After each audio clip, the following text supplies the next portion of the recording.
What is going on, everyone, and welcome back to the channel. I hope you're all doing well. Now, today I've got for you the very best stories from r/TraumatizeThemBack of the year so far. This has without a doubt been one of my favorite places to find amazing stories so far in 2024. The instant karma and justice these people face is brilliant to see. So without further ado, sit back, relax, make sure you are subscribed to my channel for more content like this. Let's get into the best Traumatize Them Back stories of the year up to this point. Karen said, boys will be boys. So I returned the favor. More than 20 years ago, when me and my sisters were still in elementary, our mum took us to a shopping mall for clothes and groceries. A major supermarket was attached to the mall. After everything was over, we stopped by the bookstore where us kids picked whatever books we wanted while she was picking educational books for both of us. The bookstore was also selling some physical discs for various softwares, including games. While both of us were looking into the games we wanted, a little boy of our age came next to us, opened up one of the discs, and poked my sister in the eye. My sister immediately started to cry her eyes out, and my mum rushed over to see what was happening. She scolded the little boy after hearing what happened, to which he got upset and went to grab his Karen of a mother. Karen comes over and demands to know who yelled at her son. The two ladies began to get into a shouting match. My mum argued the kids had no reason to hurt my sister like that and should be taught better. But Karen argued, boys will be boys and that he doesn't know any better. She asked my mum, why are you overreacting? I decided enough was enough. I did a frontal kick on the kid as hard as I can, making him fall on his butt. I saw there was a nice footprint imprinted on his shirt. He began to let out the most annoying cry I've ever heard. The Karen quickly rushed over to her little turd and began shouting at me. I looked her in the eye and said, boys will be boys. Why are you overreacting? She tried to argue more, but her friend, or maybe her sister, held her back and ushered her out of the store. We went to get burgers and fries afterwards, but my mum also lectured me about how violence isn't the answer. Me being a little sprouty elementary kid didn't care and rode that hype train for weeks. You know what?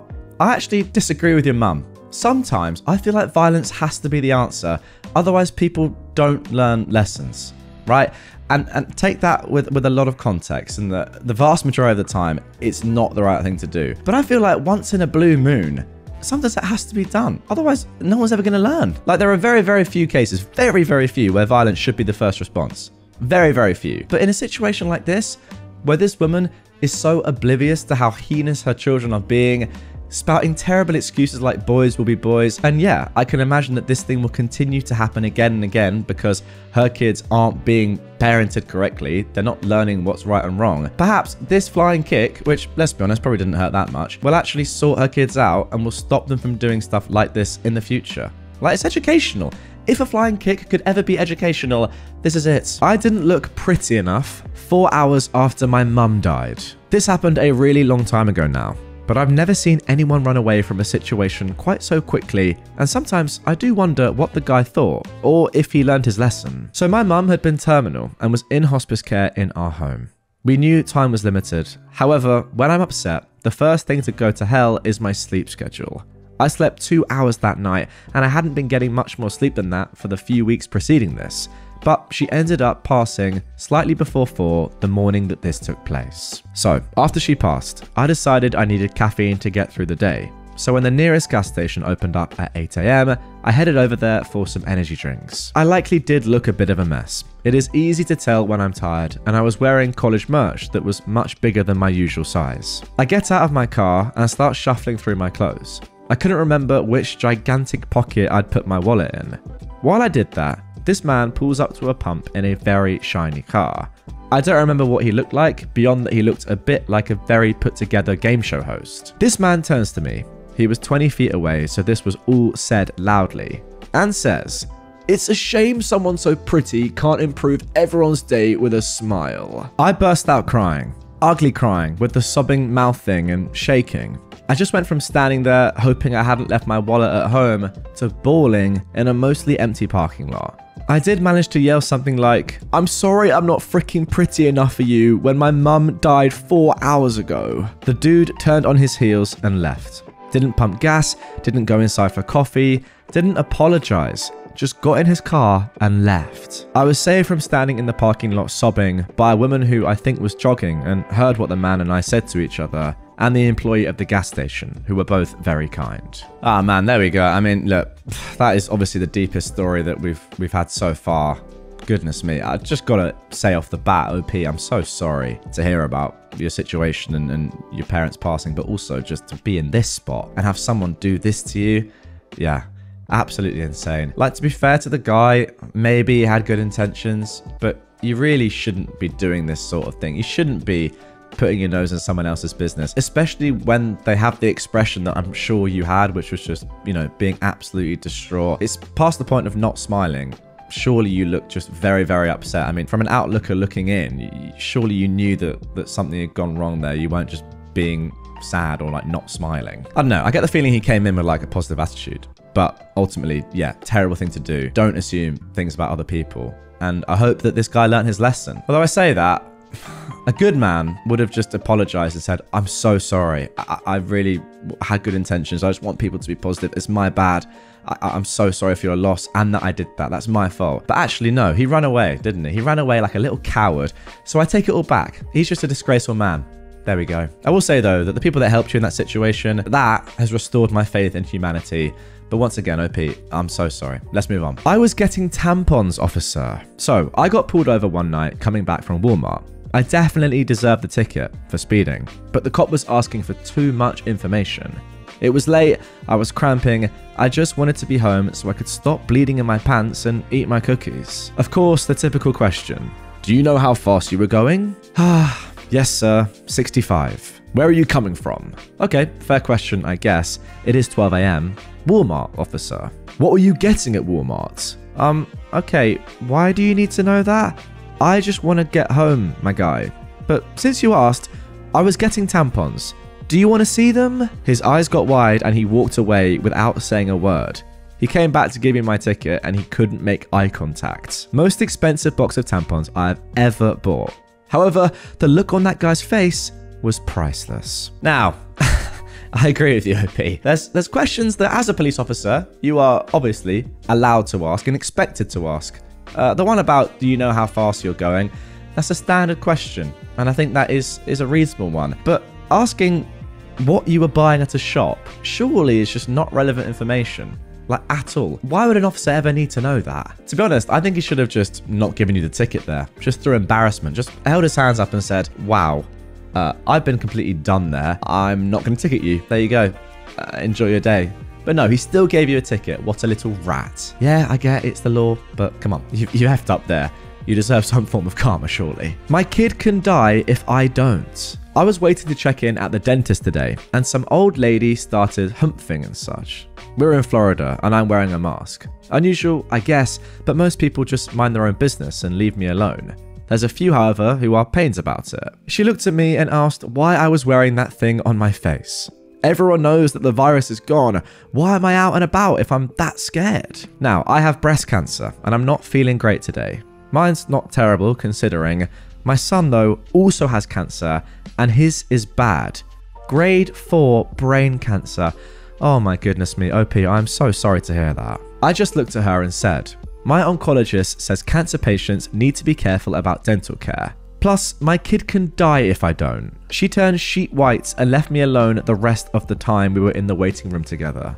I'm pretty sure the dental hygienist who came out to get me was purposely a bit louder than normal, asking about how my son was doing. Now, this is pretty similar, I think, to the third post we had in this episode. Once again, why are you sticking your nose in someone else's business when you just don't need to be doing it?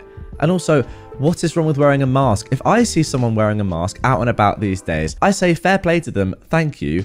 Either you are ill and you're protecting the rest of the population from getting your illness, or you don't want to get ill yourself. Both great things. Why is that a negative thing? Oh, COVID is done now? Well, first of all, it isn't. Like, my granny had COVID a couple of weeks ago, and the only reason she didn't have it that badly is because she's still getting vaccinated. And secondly, who cares? Let people wear masks. My wife is dead. When my son was born, I was a stay-at-home dad for the first year of his life. We also lived in New York City, and I loved taking him out into the city to do things. Nearly every subway ride, though, I'd have some kind of encounter with a woman or group of women, usually boomers, who would say some variation of giving mum the day off, or So nice to see dad's babysitting once in a while. Now, first off, it's not possible to babysit your own kid. That's called parenting. But second, I was the primary caregiver. Mum was at work, I stayed home with the boy. It got old real fast. But I found a very nice trick that shut these old biddies down real quick. Anytime someone would ask if I was babysitting or giving mum the day off, my face would fall. I'd get real quiet, and after taking a moment to compose myself, I'd say something like, "My wife died during childbirth," or "My wife is currently undergoing radiation treatment for stage 4 cancer. She's at a clinic in California. I haven't seen her in 6 months." Or my favorite, "His mum abandoned us when he was just 6 weeks old. She'd been using drugs pretty heavily while she was pregnant, and so he was born addicted. I didn't hear from his mother for months after she left, until one day I found out she'd overdosed and died. This little guy is all I've got left of her. But we carry on best we can." That shuts them up real quick. Now, I will say that perhaps given the stories we've read earlier in this episode, this might not be like the best thing to do. I think like lying about people dying in your family is maybe a little bit too much, but I completely understand why you did it, OP. And it did have the desired effect. And again, like, you don't have to deal, or you shouldn't have to deal with this complete and utter sexism every single day when you're just being a good dad. So if that's the best way that you thought about, you know, dealing with people like this, then I hold my hands up. There you go. I mean, if it does happen every single day, then that must get unbelievably annoying. I mean, I will say that saying that his mum abandoned us when he was just 6 weeks old, she'd been using drugs pretty heavily, and so he was born addicted. I mean, imagine hearing that. Like, you've just said, "Oh, it's so nice to see a man doing the job for once, babysitting," and then you hear the guy say that. You've got to be questioning your life at that point. Yeah, it's had the desired effect. Comment on my butt at work? Let me make this uncomfortable for us both. I was working as a front-end cashier for a local grocery store. It was around the time of my lunch break, so my line was closed off after this last customer. Grizzled, 60, 70-year-old bearded guy. I am in my early 20s, a feminine cashier. As I finish ringing up his purchases and he goes to slide his card, the card machine doesn't work. I tell him to keep swiping until it beeps. We were mid-change to a new sales system, so this was a common occurrence. I bend under my till to clean and organize while he's sliding his card. As I'm bent over, his card dings. Sweet, let's wrap this up so I can go eat. Instead, "Oh, I liked it when you did that." I'm still under the till. I roll my eyes. And then inspiration strikes. Petty, petty inspiration. I come up. "Did what, sir?" "When you bent over, it worked." I had a confused face. "Why?" "Well, it liked when you bent over." "Why would it like that I bent over?" "It's a boy card. Boys like it when girls bend over." Sorry, I've got to say, this is the creepiest dude I've ever seen on Reddit. What? But why? I ask again. "Well, they just do." At this point, I'm gleeful on the inside. "But why? I don't understand." The old man is getting flustered. His face gets red. He mumbles, "Mom, you're making me a little uncomfortable." I drop the dumb act. I lean forward across the check stand and look right into his eyes. And how do you think I feel when a man makes an unwanted comment on my backside while I'm at work? He is 20 shades of red, stammering. I meant no disrespect. It was supposed to be a compliment." I put on a very stern face. "Well, it was disrespectful. Please don't comment on women's bodies when they work." "I'm so sorry. It won't happen again." He collects his bag and leaves without another word. Gleeful vindication. Good. Now maybe you won't go and harass other people at their frickin' jobs. Well, yeah, creepiest guy ever.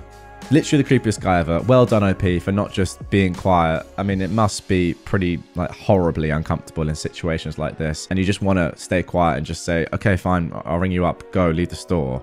But no, you did the right thing. I mean, fair play. It's very brave to do that, courageous. I can't even imagine being in this situation. Just try and do your job and getting harassed by people 50 years older than you. I mean, by the way, brother, you got no chance anyway. What are you doing? Go home to your old people's home and just sit in your chair and do the Sudoku, my friend. And by the way, I quite like Sudokus. So that's not a slight on people that do Sudokus, but it is a slight on creeps. I served my sister-in-law a child's plate after she broke multiple heirloom china plates. I caught her breaking them on camera. My husband and I have family dinners at our house every month or so with our family. I have some sets of fine china that I like to switch out between the seasons that I've inherited from my grandmother. When we have our get-togethers, I serve dinner on these plates. My mother-in-law compliments them every time. My sister-in-law, however, has made comments to me that they're not her style. I honestly didn't think twice about her comments up until this past February, when one of my plates was put in the sink, broken. I chalked it up to an accident. In April, we had another dinner. This time, my sister-in-law was carrying both her and her boyfriend's plates to the sink and accidentally dropped them both. Again, no biggie at all. In May, she broke 2 more plates, and in June, she broke a plate and a cup.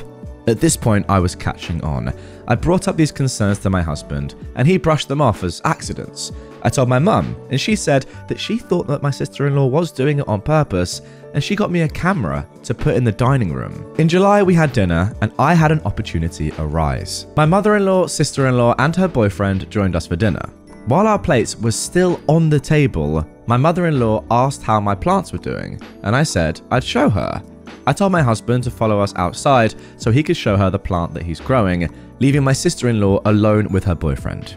When we came back inside, 5 minutes later, her plate was broken. When they left, I pulled up the camera footage. I saw her stand up when we walked out, peek around the corner, and then throw the plate on the ground. I kept this video to myself. All I'll say at this point is, are you sure she's not Greek and it's just tradition? I jest. This brings me to this past weekend. We had our family dinner and we were joined by my in-laws, my sister-in-law and her boyfriend, as well as my parents, siblings and niece. I served everyone, saving evil sister-in-law for last. I brought her food out on a child's plate with a sippy cup and got those kids' silverware with the plastic handles.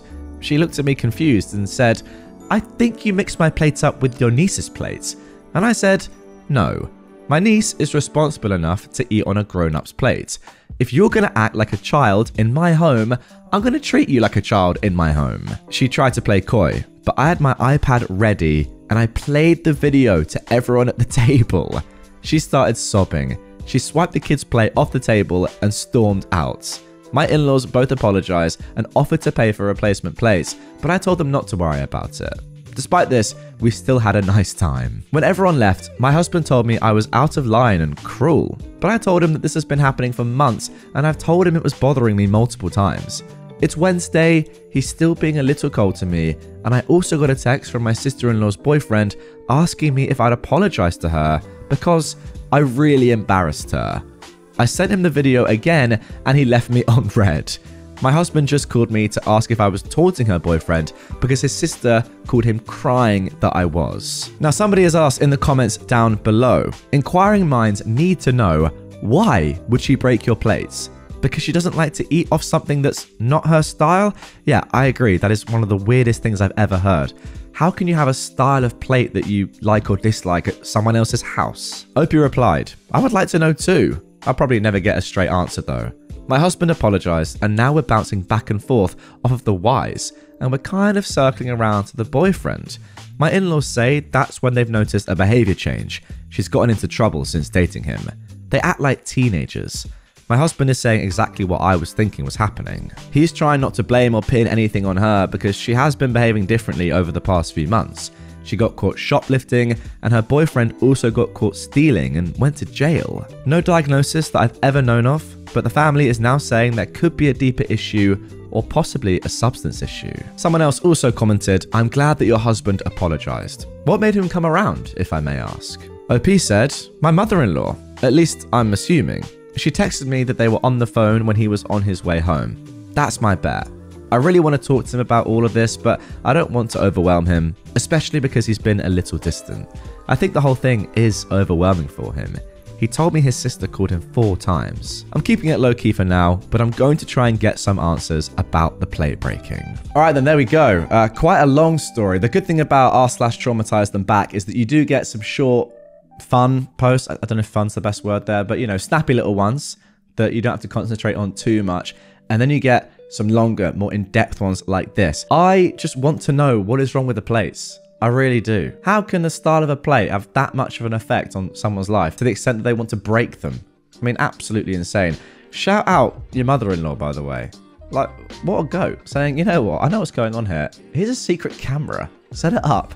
Let's watch this back together. Oh, actually, it was your mum, wasn't it? But still, I feel like your mum and your mother-in-law both did well here. Your sister-in-law, less so. I do kind of feel like your husband, though, it took a lot of convincing here.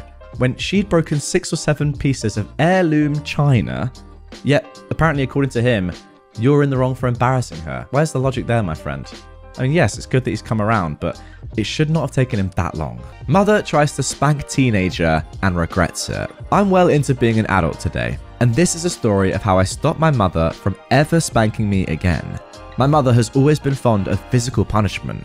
She's a pusher, slapper, hit with random objector, and a spanker. I got spanked a lot for things I did, and things that she perceived I did.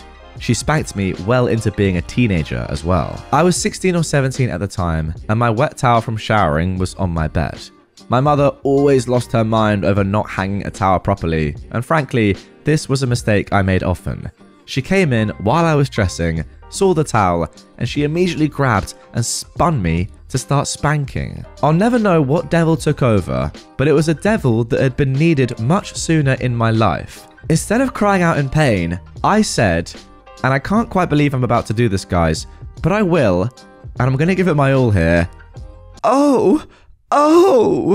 She was confused and asked, what sort of smart-ass response was that? My response was, well, after so many spankings, I was wondering when I would start to enjoy it. She looked horrified, left my room, and I called down the hallway, come back, we can take our relationship to the next level. I was never spanked again. I cannot believe I've just read that. That is obviously going to be the conclusion of this episode immediately. Well, despite the fact that I just actually cannot believe what I've just done there, and I'm really sorry if any family members are watching this or listening to this. It's probably my lowest moment in my life so far. That is the perfect example of r/traumatize them back. Your mum now, surely, is living with that trauma.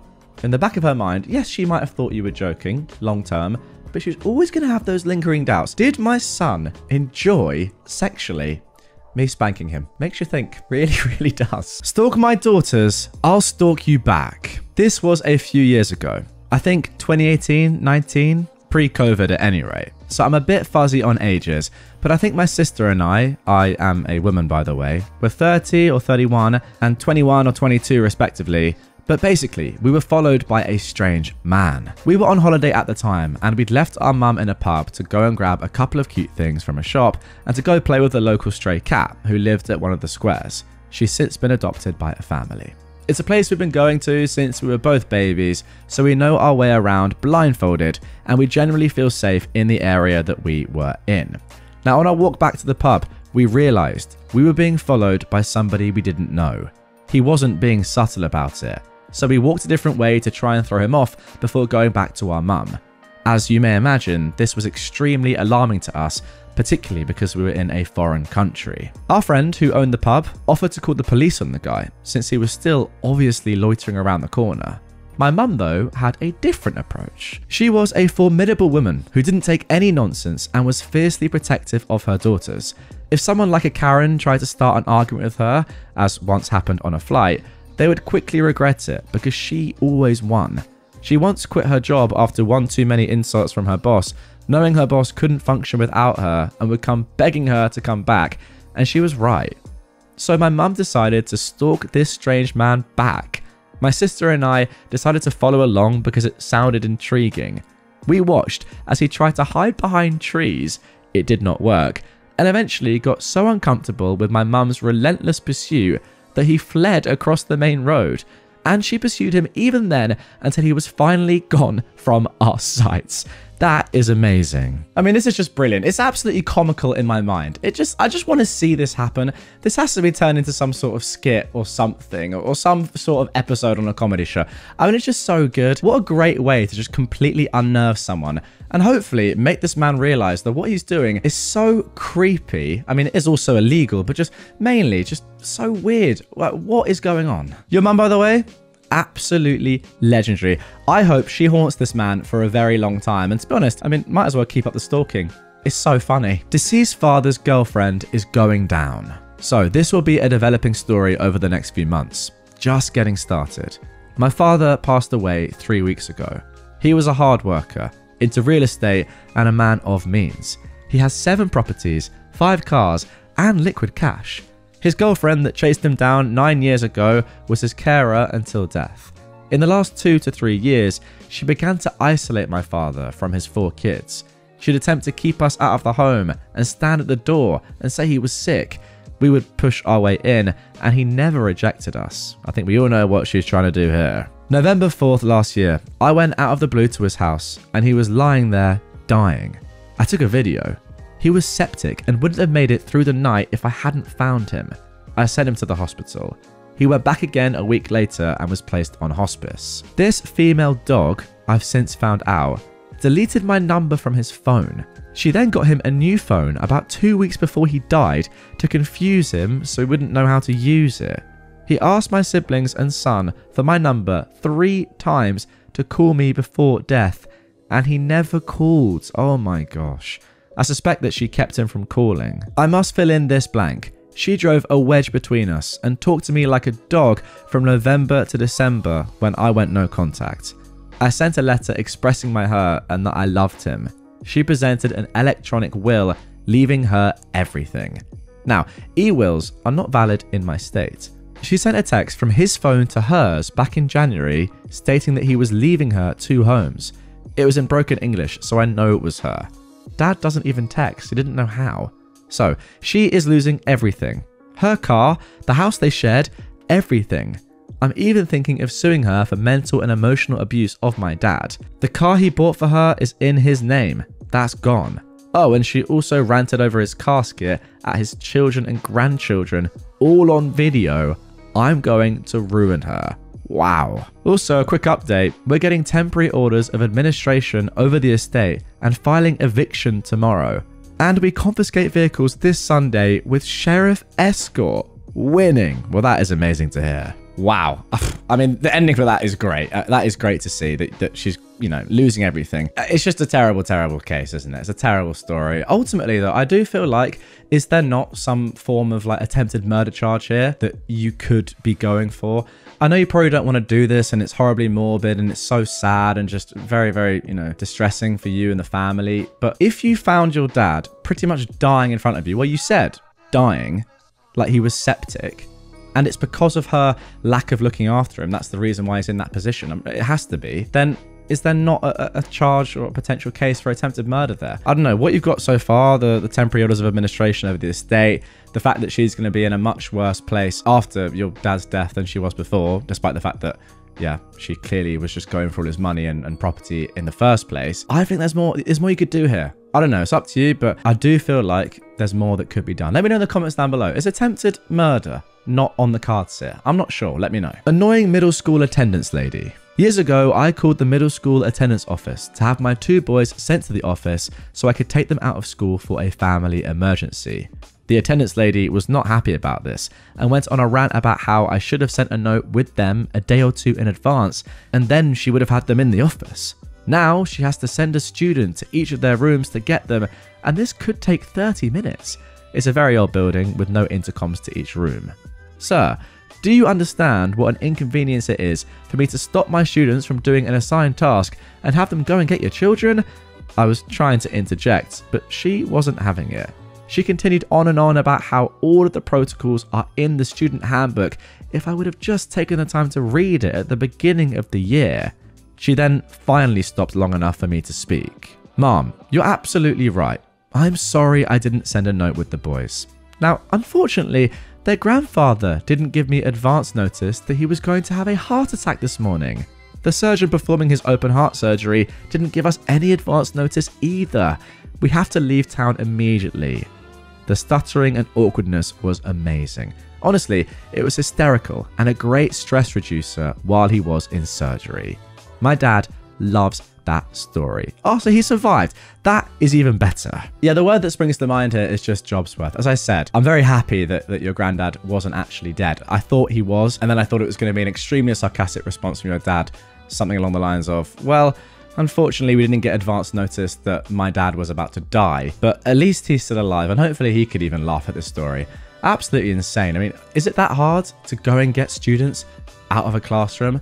Also, just send an email. That's what we did at my school. The teachers got an email and they were on their computers anyway. Or yeah, just send a kid around to go and get them. It's not that hard. And in familial emergencies like this, obviously it has to be done. You just haven't had the right D yet. So, I, a 19-year-old woman, only date femme folks. Sexual tastes are a bit broader. Much to the support of most of my family and all of my friends. The friends of my friends, not so much. One of those friends, unfortunately, had a Klingon in their circle. A jerk we'll call Bill. Bill has certain views on relationships and women, and is not very happy with queer people. He likes to make small comments on the fact that I only date women, and even more so, that I'm dating 2 people. Oh, the horror. And only one is a woman, the other being a femboy. Now, he got a bit drunk one night, and his comments were getting a little bit aggressive. I was cuddling with one of my partners and exchanging small kisses, but eventually he said 2 things that everyone should hate. The classic of, you just haven't had the right D yet, as well as a new one I'd never heard. You just need to try it once. I volunteer. Oh my gosh. My partner tries to stop me because she could see I was getting mad, but it was too late. Someone told me that once, I said. Then he R-worded me so I could try it once. Now I can't trust anyone who presents masculine, like you. He got very defensive over this, acting like I was accusing him of something and carrying on. He was promptly asked to leave by the friend he was connected to, and I haven't heard or seen him in 2 months. So, hurrah. Yeah, I mean, this one is just crazy. Absolutely crazy. Who in their right mind would ever say something like this? It's just insane. What are you supposed to even do in response to this? I mean, you didn't have to say what you did, but I'm kind of thankful that you did. Although, it doesn't even seem like he learned from that. He just, as you say, got defensive and then carried on. So really, I mean, did he actually learn from that at all? Probably not, which is just mad, but yeah, crazy. Although, I guess if you haven't seen him in 2 months, that is a good thing. But it shouldn't take you having to say something like this to him for him to not be around anymore. Also, I mean, your friend, who is his friend, who brought him in the first place, surely should have realized he's just a creepy guy. I mean, like, unless he's just not a good friend in the first place, you should expect your friends to have good friends, I reckon. I mean, it's not up to you, but if they are in your same or similar circles, you can't be expecting someone like this to be knocking about. I mean, it's just disgraceful. I mean, you could also argue that, you know, how does Bill not know that he's gay? He just needs a good big D, for want of a better phrase, and it'll magically change him. Has he tried it? No? How can he possibly know? Customer asks, I have cancer. What's wrong with you? So I put my wig on the counter. Back during the mask mandate, I worked in one of the big brand jewelry stores commonly found in shopping malls. On this boring day, it was only me and my assistant manager. We'll call her Lisa, working. In the afternoon, a man, probably in his mid-30s, comes into the store. I do my usual greeting and get ready to work with him, when Lisa clears her throat and pulls on her mask a bit. I didn't even realise that the man wasn't wearing a face covering, so I politely offer him a mask so I can help him. Of course, he goes on a rant, saying he knows his rights and the usual mumbo-jumbo we've all heard. I tell him, I'm sorry, but I have a weak immune system and I can't risk getting sick. This earns me a grunt and him snapping at me, I have cancer. What's wrong with you? I give him no answer and take my wig off and drop it on the counter in front of me. He sputters and tries to apologize, saying he didn't know. He then decides to tell my co-worker and me, both early 20s females, about his testicular cancer, talking way too much about his naughty bits for our liking. I guess that was his way of trying to diffuse the awkwardness and shame. I've walked to the other side of the store and my co-worker dealt with him. At some point, I heard him say to her, I'd asked what kind of cancer she has, but... Now Lisa and I share a knowing look. I never actually said I had cancer. My hair fell out when I was a kid and never grew back. That's all it is. No sickness, just my immune system being stupid. Oh wow. Eventually he buys an engagement ring and scurries away. I've honestly never seen a customer walk out so fast-paced. Lisa and I crack up laughing once we thought he was out of hearing range before going back to being bored on a slow day. That is actually phenomenal. I mean, it's a great thing that you don't have cancer, but also the fact that you slightly inferred that you did while not actually saying that you did, and him thinking, oh my god, what have I done? is so good as well. I think just to clarify what I mean here, I mean like it's a good thing that you don't have cancer. I mean, that's obviously a flat good thing, but I think it's also a good thing that you made him think that you did have cancer, despite the fact that you didn't lie about having cancer, which would have been weird. Him thinking that you have cancer, I think is a good thing and should, in theory, although I've said this with like everyone else in this video really, should in theory make him think twice about doing something similar in the future. But I don't know, guys. I mean, I'm just looking through this again. Does he, like, he scurries away and is obviously embarrassed. Will he do something like this in the future? I don't know. I also kind of do feel a bit bad for him. Like, if he has cancer, then it's just a terrible thing to have, obviously.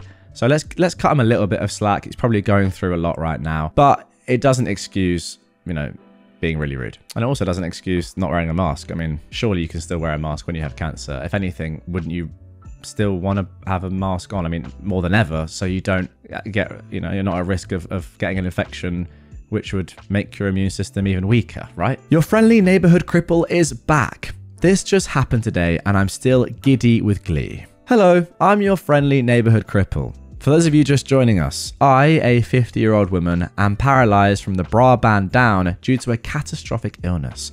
It's been almost 10 years since I was paralyzed, and I have tons of stories which I share here for your enjoyment.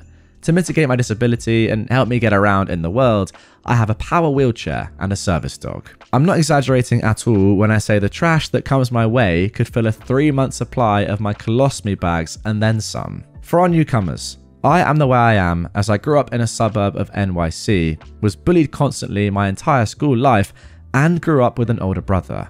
He and his friends made my life a living heck until I honed my sarcasm, sharpened my tongue, and learned to think quickly to give as good as I got. Usually, I ended up turning it around and making it worse for the person who insulted me.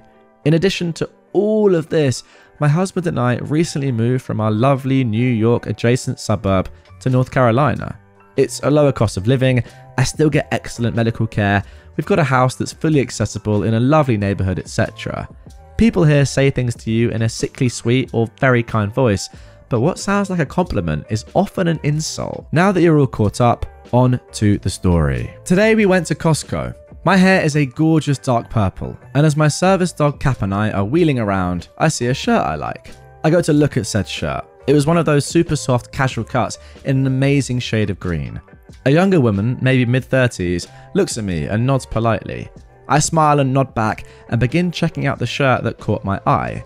She's next to me, also checking out the shirt, just in a different color. She says to me, "You are so brave to have purple hair. I could never do something like that." In that, "Oh, bless your heart" tone. "Oh, no," I replied.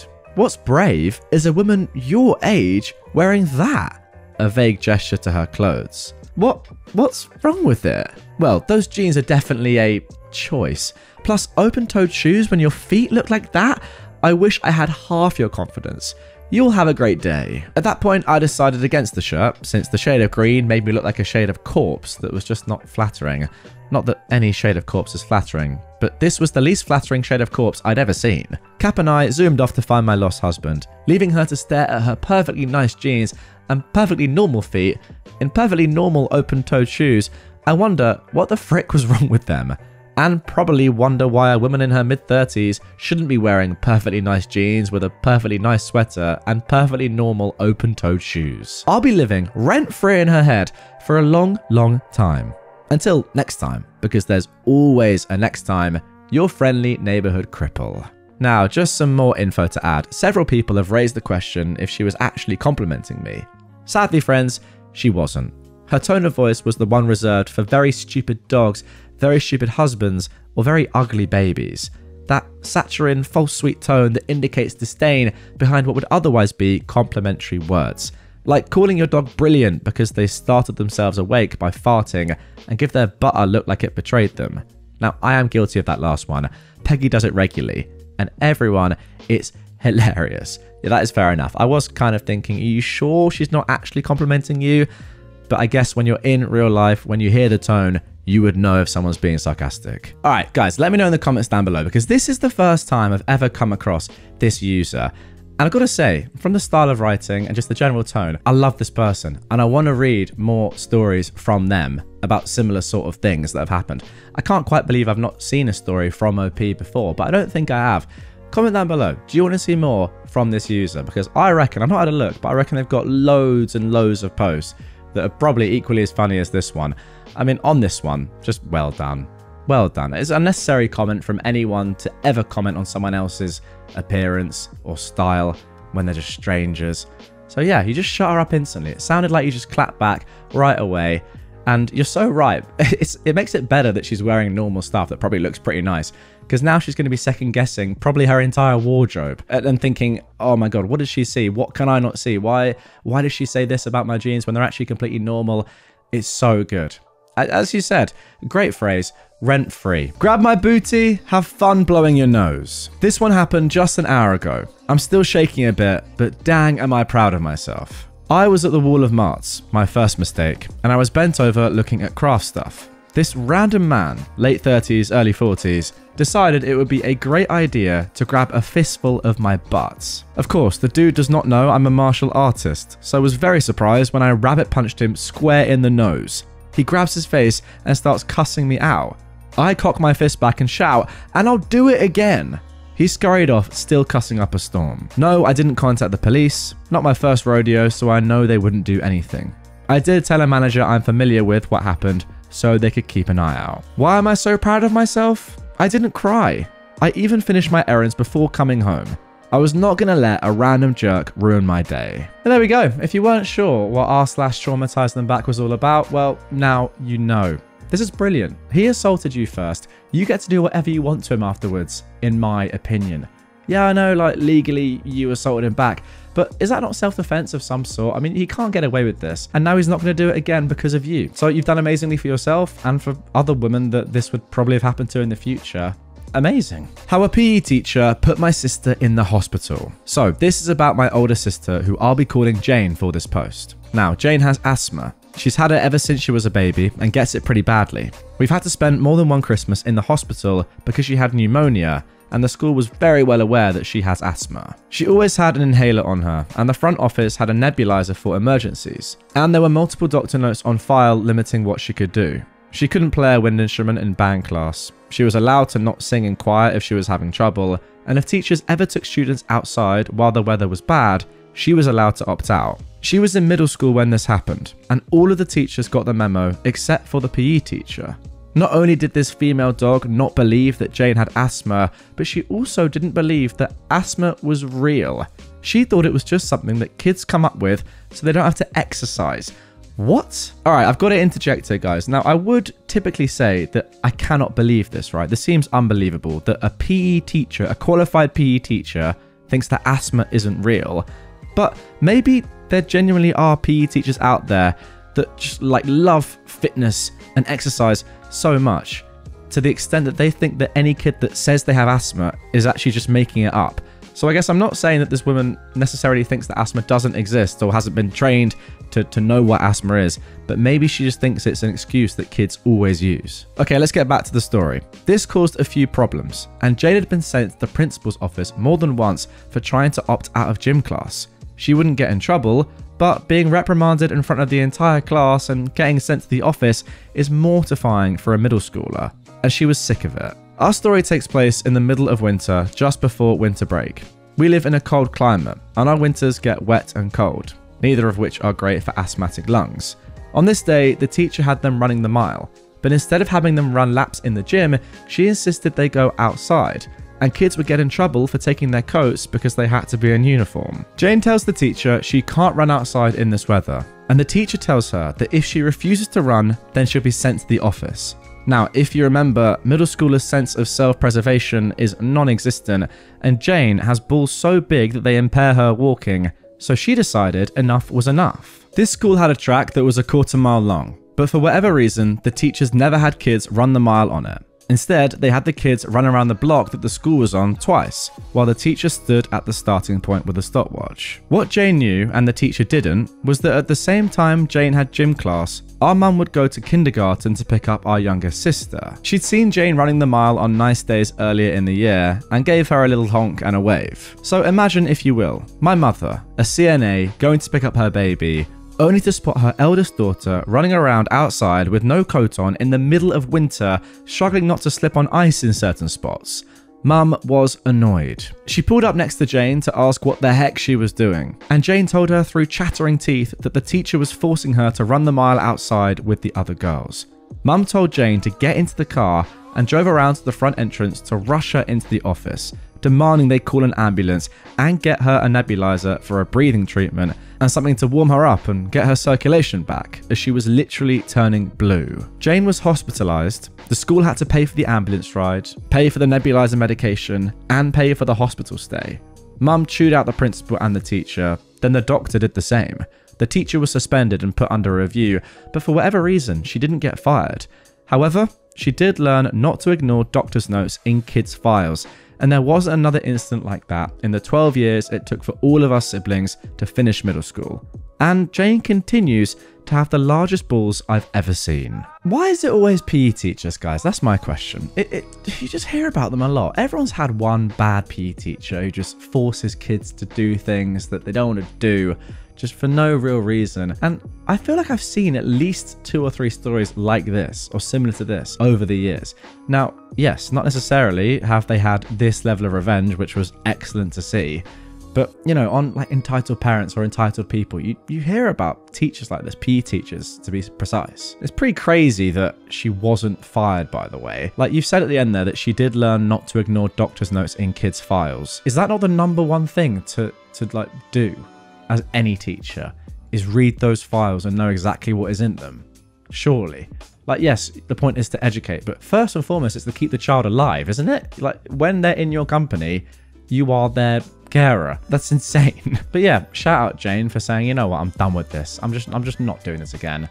And shout out to your mum as well. You've lost weight. You look great. Slight backstory. About 7 years ago, I was forcibly moved out by my father. And after my mother tried to guilt trip me into dropping the associated court case, we went no contact for a while. She and I are on good terms now, but it took a while for us to get comfortable meeting up again. And this interaction occurred during our first meetup after that point. Because of how much this had affected my life, I'd been between jobs for a while and was severely struggling with the poverty of very abruptly having to fend for myself on top of the mental issues caused by the incident. Suffice to say, I was really struggling to have regular meals and was definitely not at 100%. It had been close to a year since she'd last seen me, and due to this intense poverty, I'd naturally lost close to 30 kilograms, 66 pounds, since then. I was slightly overweight before and was now just slightly underweight. Don't worry, I wasn't skin and bones. My mum was trying to be friendly, and I'm sure she did sincerely mean it as a compliment when she said, "You've lost weight, you look great," as she's also struggled with her weight a bit. However, I was still quite bitter and uncomfortable with seeing her again after the stance she took, and it wasn't exactly intentional weight loss. So I looked her in the eyes and said, "Thank you. It's from the malnutrition since I can't afford to eat properly." Guys, she went frickin' silent. I don't think she looked me in the eye for the rest of the meetup. I would never be so bluntly rude to her now since we're on good terms, but she really needed the reminder of how bad my life had become because of the incident. At least she bought me a F-ton of groceries afterwards because of it, so I had some proper food again for a while. Yeah, I mean, that's a good thing, I guess, but she can't just like buy some groceries for you in the short term and that makes up for everything that's happened in the long term. I don't know what the incident was. Obviously, we don't know what forcibly moved out by your father means. But yeah, depending on the age this was or what happened, I mean, who knows if it's legal or not. But yeah, losing close to 30 kilograms by not being able to get, you know, the sufficient food that you need, whether that's the quantity or quality, whatever, or other stuff, you know, from the emotional abuse perhaps of what happened. 30 kilograms is nuts, given you were slightly overweight before. Wow. Like, it's not as if you were, you know, 200 kg and lost 30 and you're still overweight. Yeah, mental. But I'm glad that she now probably realizes what has happened to you, but then surely she should have realized that anyway. Shouting, "I'm 15, you pedo," at every guy who harasses me on behalf of younger me. I just found this sub and wow, I love it. I thought I'd share something I've been doing for a few years, which I think this sub will appreciate. I used to get harassed as a young teen, a heck of a lot, because I dressed alt, and therefore men think you're not a person, but a walking goth sex doll. I also worked in the biggest alt market in my city, and we would get so many guys in there just to harass young girls or try to manipulate them. I would try to be a cool aunt figure to these girls and guide them, showing them self-defense, etc. But honestly, the problem seemed to be getting worse and worse. One day, after I'd had to deal with a 14-year-old crying on me because a stranger said he was gonna finish in her hair, I was walking home from work and some guy started shouting the exact same thing at me. Now, I'm pretty lucky in that I don't look much older than I did at 14 or 15. People already said I looked 18. And in that moment, I had a wonderful idea. I turned around and screamed, "I'm 15, you freaking pedo." The friend I was with got the memo and joined in screaming pedo at them. At that point, we'd been walking through the busiest square in the city. Pretty soon other people started paying attention to what we were screaming and joined in till there must have been 20 plus people shouting at the guy with easily 200 others staring. I've never seen someone poop it so quick. It was absolutely hilarious to see him go from feeling so big and powerful to so scared so quickly. He legged it off and dived into a taxi, clearly scared that if he stayed, an angry mob would form around him. It was brilliant. I still do it to this day when I get harassed, if there's enough people around for it to work, and some of my friends have joined in too. Hopefully before too long, the message will spread around them and they'll all become too scared to harass anyone. Well, you know what, OP? I actually think you're doing the right thing here. Yes, obviously they're not pedos because you're over the age of 18, but they don't know how old you are. So yeah, they're running away because they have no idea, and for all they know, you could be under the age of 18. And what if you were under the age of 18 but didn't say anything? You know, it'd be terrible. So yeah, again, kind of like the first story, you've stopped this person from doing this again in the future. So yes, although you're telling a white lie, it's for the good of humanity. Have you ever sucked a D?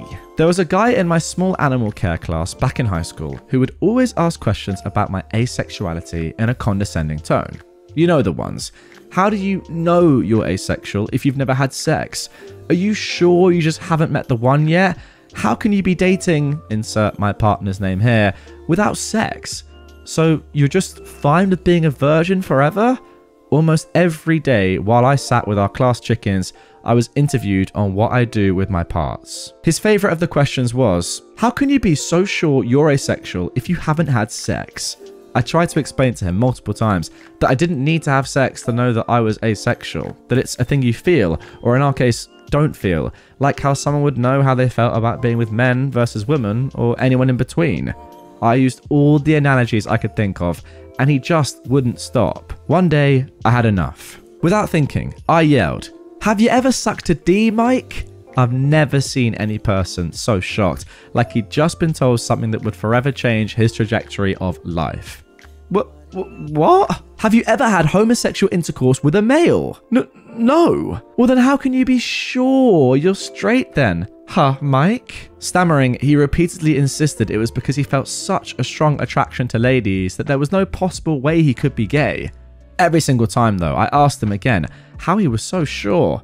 Struggling not to laugh, my friend was trying to get me to lower my voice. Look, Mike, now the chickens are scared. You made me scare the chickens. Get back to me when you've sucked a D, Michael. Naturally, I got in trouble, but my teacher was chill and it was nothing more than a good scolding and a 2-week ban from sitting with the chickens.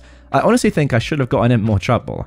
I should have controlled my temper. Well, there's no going back in time, I guess. For the remaining 2 months that we shared class together, he never asked me how I could be so confidently asexual.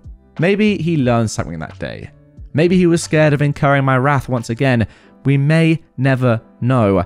I still haven't gotten any word that he sucked a D yet though. Alright, and here is some chicken tax up on screen right now. I don't think I've ever seen chicken tax before on Reddit, but I will say the chickens look pretty lovely.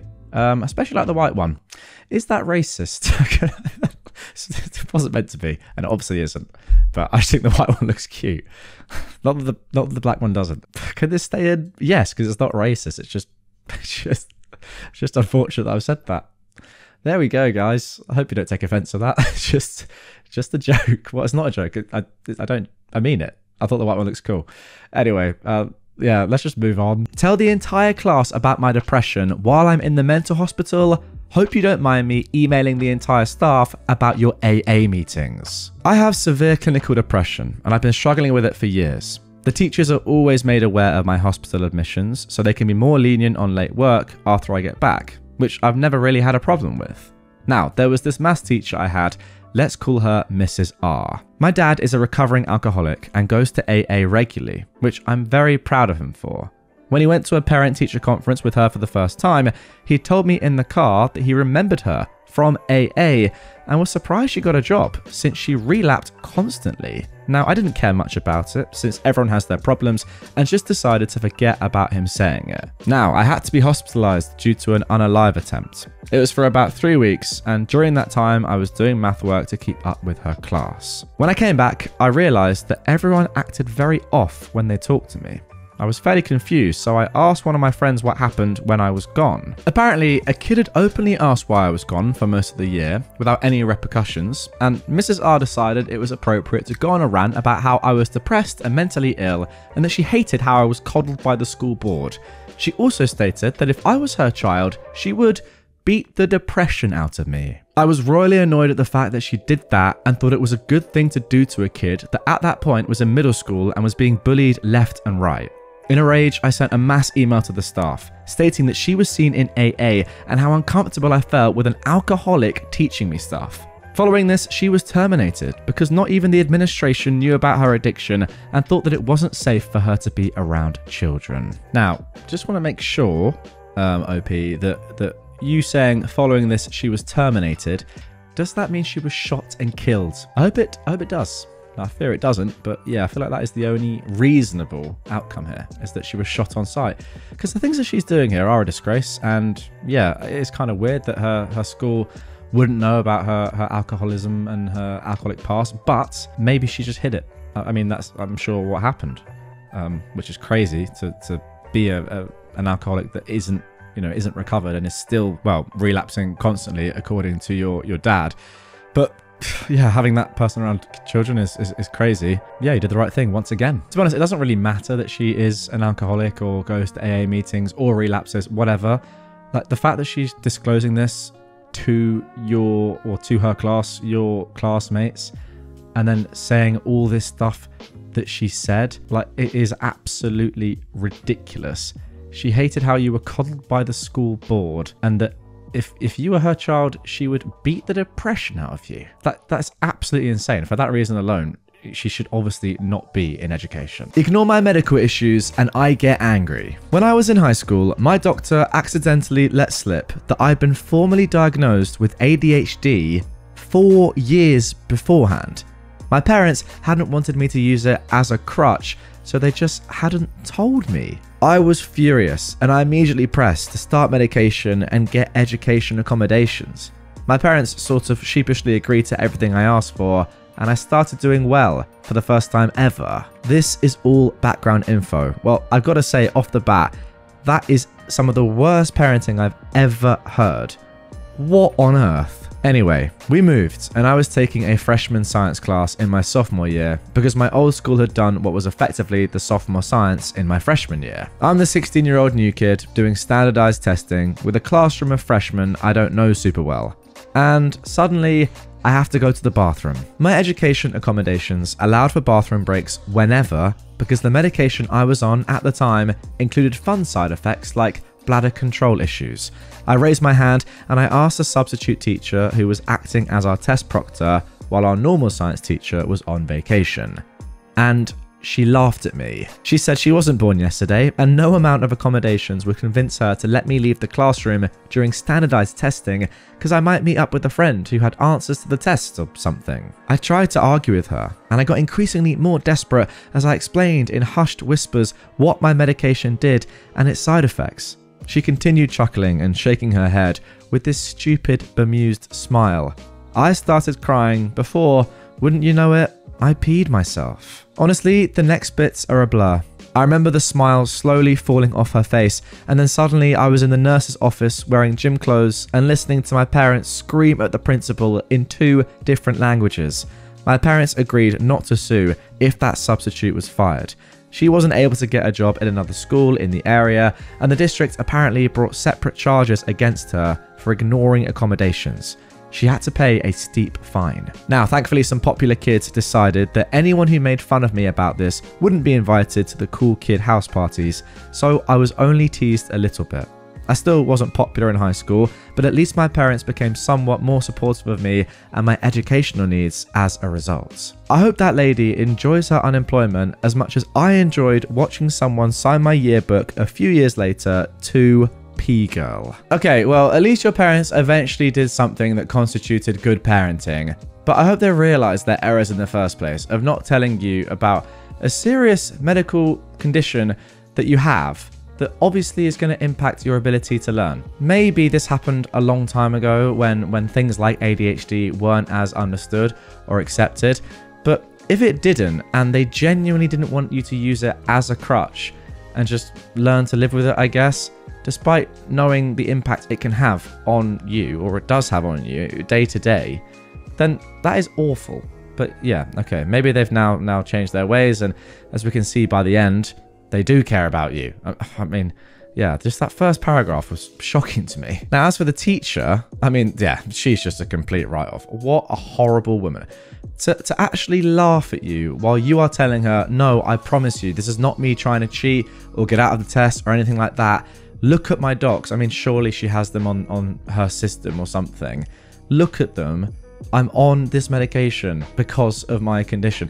Like, how can somebody who's a teacher laugh at you in that spot? It's just ridiculous. It's a good thing they got rid of her, no doubt about that. It's a shame that you didn't get the money though, as you know, you didn't sue, and she was forced to pay a fine to I don't know, the school, the district, whatever, not you. I feel like you deserve some compensation for such a horrible thing, and fair play to the kids as well for not bullying you about this. It would be very easy to do so. Not saying that they should, but I mean, if bullies are looking for a reason to bully, that's a pretty good one. So fair play to the kids for not doing that. But yeah, I'm sure this moment is going to stay with you and be pretty traumatic for your life. And yeah, I can't imagine what being in school and everyone knowing that you've gone through that would be like. Now for our second story. This one is brilliant. Steal my mail, have fun thinking you're cursed. I hadn't thought of this in years until my daughter brought it up and suggested I post it here. I'm looking behind us now, across the count of time, down the long hall into history back in the before times, in the long ago. 2020, I'm talking about 2020. At the time, I was living in the Midwest and my daughter was living in the Pacific Northwest. She'd started getting into haunted dolls, and when lockdown happened, she picked up customizing porcelain dolls to keep herself occupied.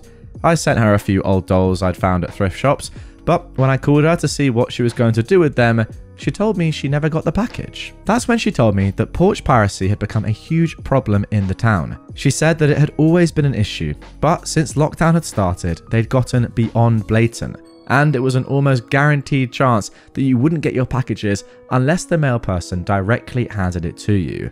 It got to the point that the thieves would literally follow the mail truck and would be walking up to the porch to steal packages as the mail person was walking back to the sidewalk. This, as you can imagine, annoyed me on a personal level. If I was going to spend my own money sending something to my daughter for her to customize, I dang well wanted her to get it, not some random mook off the street.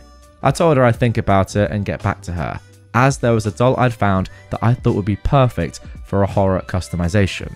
Plus, I wanted to support my daughter with her art, so I wanted to commission this doll specifically. The other important factors that contributed to this situation are that I'm pagan. I love ancient fictional languages, and I absolutely love being able to screw with people that deserve it. I spent a few weeks mulling the situation over in the back of my mind, and I eventually hit on a solution that borrowed heavily from the satanic panic, which I'd lived through as a kid.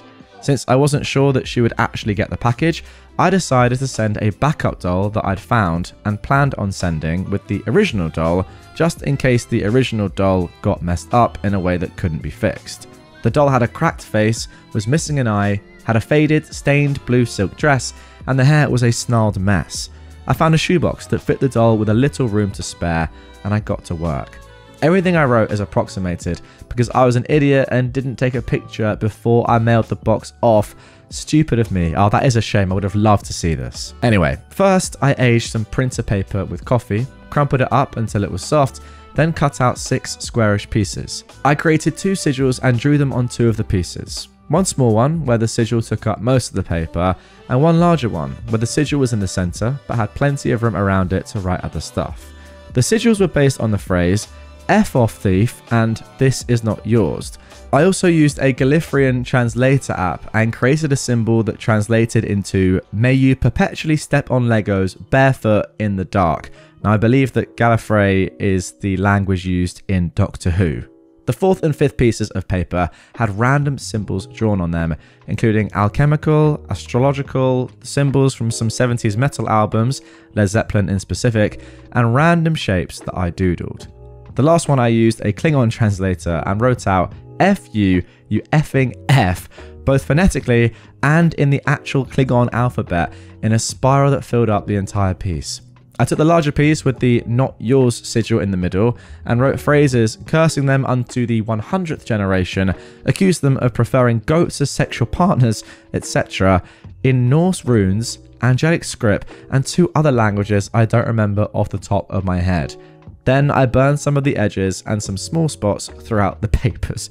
God, imagine being a thief and looking at that, being like, oh my god, what have I done? Once I was done with that, I rolled the largest piece into a tube, tied it with black and red ribbons, used wax to seal it, and tied it to the doll's hands over her chest with black twine. I then wrapped 4 of the pieces around the arms and legs of the doll, and I sealed them with wax, and stuck the last piece, the small sigil, over her face. I used a pentacle wax seal stamp to stick it to her forehead. I wrapped the doll in some ancient tissue paper that I found in my basement, and I put it in the shoebox. I added several red, black, grey and green quartz crystals, as well as some pinches of dried herbs and flowers from my altar supplies. I finished the whole thing off with a short note written on torn notebook paper that essentially said that I was grateful to get this cursed thing off of my hands, that I tried to seal the evil spirit possessing the doll as best I could, but I didn't guarantee it would work, and that it was the buyer's problem now. No refunds, no returns, and if the buyer died, it wasn't my fault. I went absolutely cheesy 80s horror movie with the note. It was completely histrionic and overblown. I figured that anyone sensible would think that this was a prank or a prop or some "I'm so dark and spooky" teenager trying too hard to be dark and spooky, but mostly I wanted to make my daughter laugh, or at least momentarily freak out whomever stole the box. Admittedly, I'd picked up this doll because it struck me as looking rather creepy to begin with, so all the set dressing fit the doll well. I wrapped the box in duct tape, then in brown grocery bag paper, added some more random symbols on the seams, and I mailed it off to my daughter. The aftermath. She said that she got the notification that the doll had gotten delivered, but that when she went to retrieve it, nothing was there. A few hours later, she was sitting in the living room when she heard a loud thump against the door and heard the sound of a vehicle speeding off down the hill. When she opened the door, she found a ripped open and hastily retaped box containing only 2 things: the doll, buried in what looked like 2 full canisters of Morton salt. She thought that was odd, but forgot to ask about the salt when she texted me to let me know the doll had actually made it. We were talking about the doll last year when she asked me why I'd sent it in salt. I asked her what she was talking about, and after she described how the doll arrived, I told her how I'd actually packaged it up. She was kind of bummed that she didn't get to see it in all its ridiculous glory, but mentioned that they haven't had a problem with porch pirates since then. So I guess the local porch pirates were so terrified of the curse that they might have unleashed on themselves that they've avoided this area since then. I genuinely thought the whole thing was so over the top and cheesy, it would be obvious it was fake. But whomever stole it the first time was so terrified that they had to drown the doll in salt to break the curse. I genuinely hope they step on Legos barefoot to this day. Well, there we go. I think that is the perfect story for this subreddit. Just absolutely genius. I'm kind of getting Mark Rober porch pirate vibes from this. But if anything, this is a level above. Because that, yes, it did put their face out there. And, you know, it obviously got covered in glitter and sparkles and stuff. But this is like genuinely people might be thinking here, these thieves, that they are cursed. And the fact that they've had to pour salt on the doll to try and, yeah, whatever, break the curse or whatever is ridiculous. I mean, yeah, you can scare someone, or you can scare someone for the rest of their life thinking they're cursed. I think there are levels to this game. Crazy stuff. Brilliant. All I can say is it's absolutely brilliant. I feel like the only way you can level this up now even further is somehow find out who that thief was. I don't know if that's possible, but just really try. I mean, really try. Find out where they live, then go and put the doll back on their doorstep with another random note saying like, no, this is your doll now. You are cursed forever. And that will ensure that they truly are cursed, I guess, in their mind, right? Thinking about this for the rest of eternity. I think you just have to go that one step further if possible. Okay, now moving on to our third post from r/TraumatizeThemBack. No, I will not be watching that. Thanks. A few years back, when I worked at a fairly large grocery store, there was this stint when the same co-worker would find me during my break and whittle away my already precious 15 minutes talking about whatever TV show she was obsessed with at the time. Now, I'm not great at watching the shows I actually want to watch, but I'm equally bad at telling people no, so often our talks would end with her insisting I watch whatever show I'd already forgotten the name of, and me sheepishly answering, I'll put it on the list. Then, for like the space of a month, she got a bug up her butt about one show in particular, 13 Reasons Why. Now, most probably know what that is, but quick summary for those who lived under rocks like myself: a teenage girl uses her graphically depicted unaliving to get revenge on the people that hurt her in life. For the first time, I told her, no, not my type of show, which seemed to be her sleeper agent activation dedicated solely to making me watch this freaking show. Every day she'd bring it up and we'd have the exact same conversation. I would ask what it was again because I exercised it from my mind after the last conversation. She excitedly recounts the show and I tell her, no, still not interested, in increasingly firm ways. Finally, I get tired of this game one day and I cut her off in the middle of explaining the show for the millionth time. I put on my most chipper tone and I let loose. Oh my god, you know, you love this stuff so much. I should totally tell you about how I tried to unalive myself last year. It's got all the stuff you love. Assault, unaliving, abuse that I still go to therapy for. Oh, but I didn't try to unalive myself in a cool teen drama kind of way. I just tried to step in front of a train. Oh, I can tell you exactly what it feels like the moment you make the decision to end your life though. That's what you want, right? The more I went on, the paler she got, trying to cut in since I was being loud and pretty much the whole break room could hear. She tried to apologize and act sympathetic to my pain, but I just kept going, giving more and more of the worst details until my break alarm went off. Oh, gotta get going. Thanks for the show, Rec, but I don't think I'm gonna watch. Bye.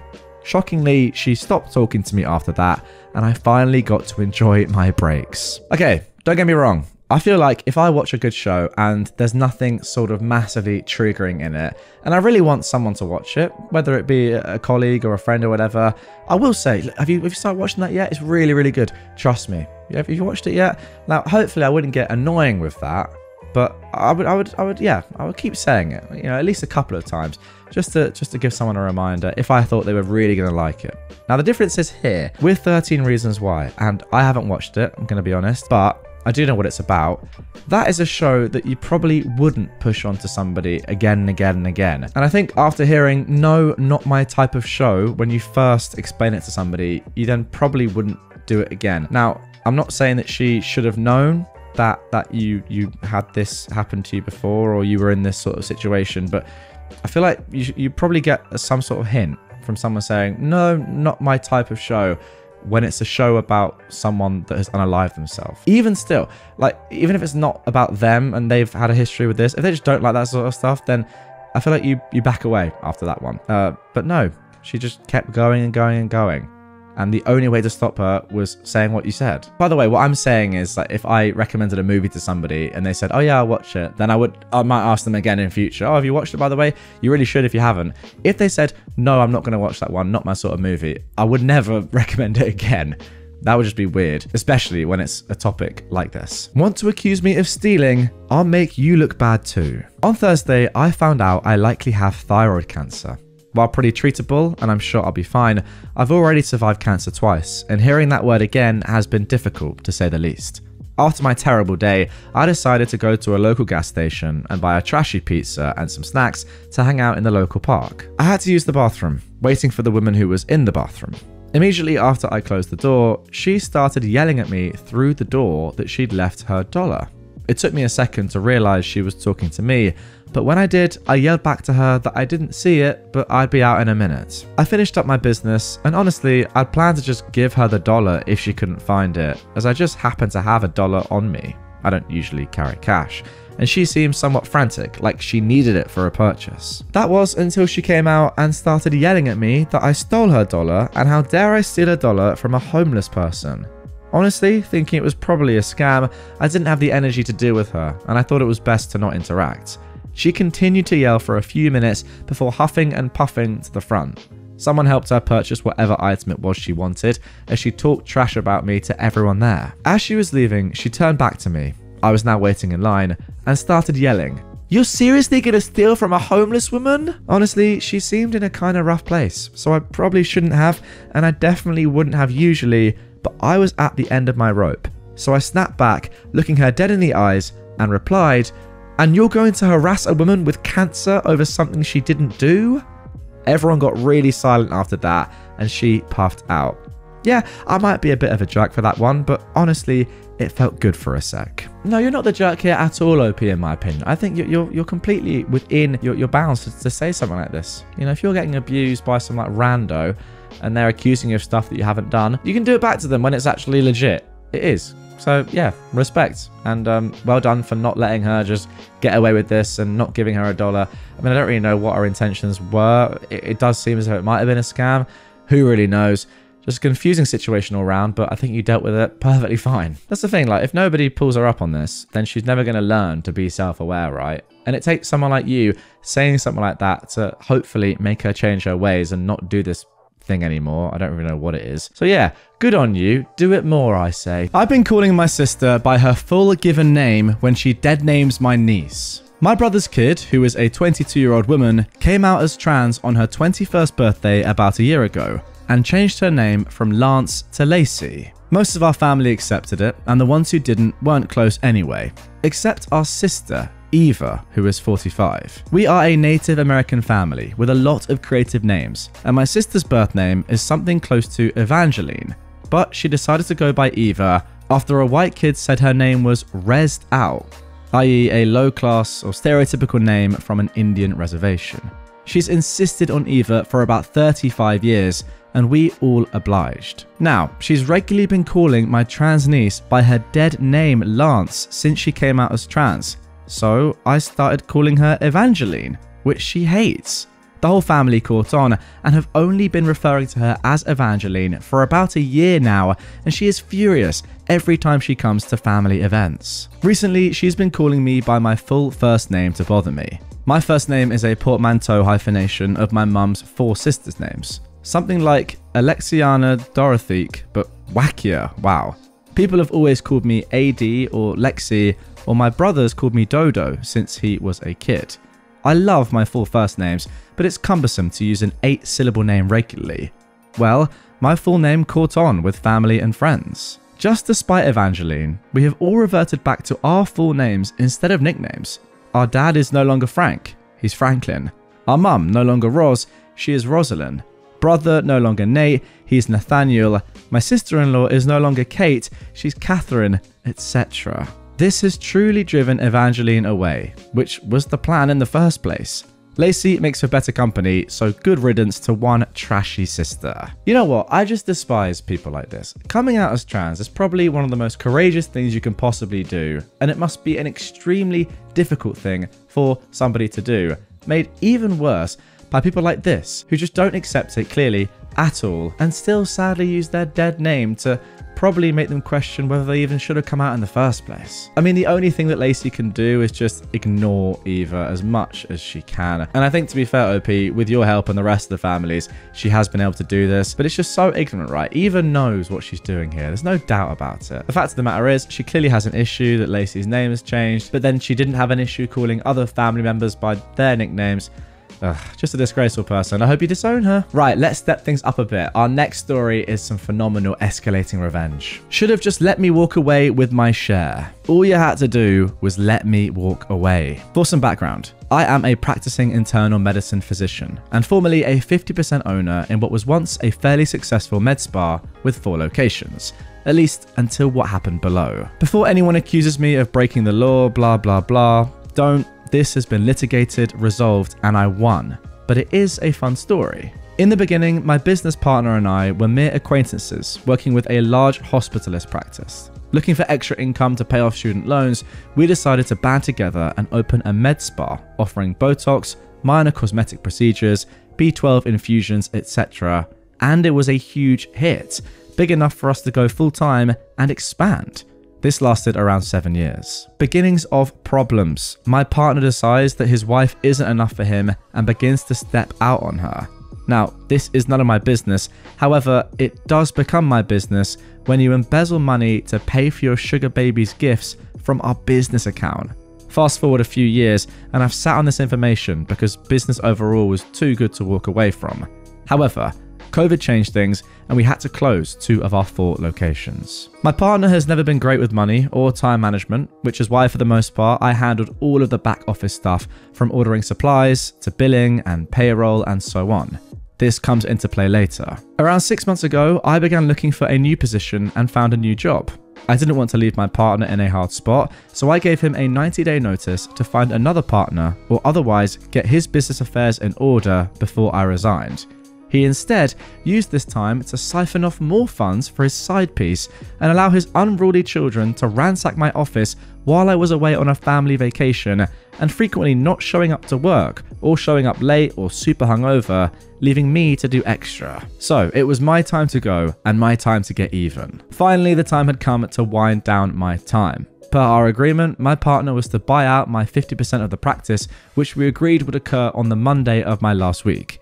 Basically, I'd take 50% of our liquid assets as a bank transfer. Monday, upon checking the bank account, I'd been locked out, and upon regaining access, I found that $30,000 of my half had been moved to an account I did not have access to. I had had it, and I spent the next few days plotting my revenge. Remember those back office things that I handled above? Well, all of those documents, processes, order forms, etc., they're all shared on our shared office hard drive and are absolutely vital to the practice, and are way too much work for my partner to do himself in a short time.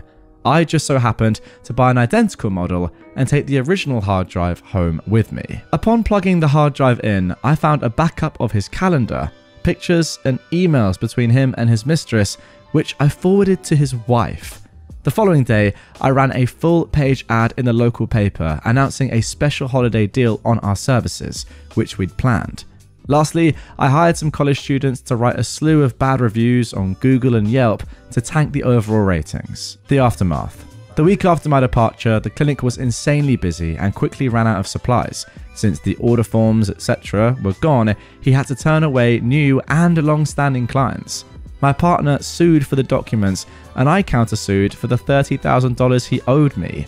We settled by exchanging the 2. I've since heard that his wife divorced him, his mistress left him, and subsequently he has filed for bankruptcy as the clinic never recovered and his wife cleaned him out. I, on the other hand, really like my new job. Well, this is an absolute masterpiece, and yeah, he deserves it. He absolutely deserves the destruction that you've put upon him and the fact that probably his life is pretty ruined right now. It's just weird because your lives were going so well. Your relationship was so good, right, as business partners, and you were growing this great business. Even through COVID, managing to keep half of your sites open as a new business is extremely impressive. I mean, most businesses definitely would have just completely gone under there, but you managed to keep 2 out of 4 locations open. But no, apparently that wasn't enough. I've got to embezzle loads of money to pay off my new women that I'm chasing, and then some other stuff as well. You know, even your partner who you've grown this business with, you're willing to just hide money from, take money away from them. Yeah, disgusting. And once again, very, very deserve revenge. Okay then, let's step things up once again. Now it's time for some serious stuff. This is r/prorevenge. Do not scheme people and talk about it in another language. They might understand it. I am a Serbian who moved to America to work for 4 years. I was in a smaller IT company, around 20 people, and I was highly regarded by the owners. There were 2 of them. Sometimes I represented them in meetings, mostly when showcasing the company's services and so on. One day, while on a break, I overheard one of the owners mentioning they had a meeting with a Serbian company and they would like me to accompany them in case there were any communication issues. I agreed. During the meeting, we forgot to mention that I was Serbian. I was introduced as an assistant, so I didn't feel the need to introduce myself. When we presented our services, they started speaking in Stravakai. Apologies if I've pronounced that wrong. A Serbian slang where words are twisted. Probably thinking that if anyone had learned Serbian, they wouldn't be able to understand them. I understood every word. They were attempting to deceive the company, and it was evident we weren't their first or last target. I wrote down a few things they said, translated them, and showed one of the owners the translation. After the meeting, they asked if I was sure, and I confirmed.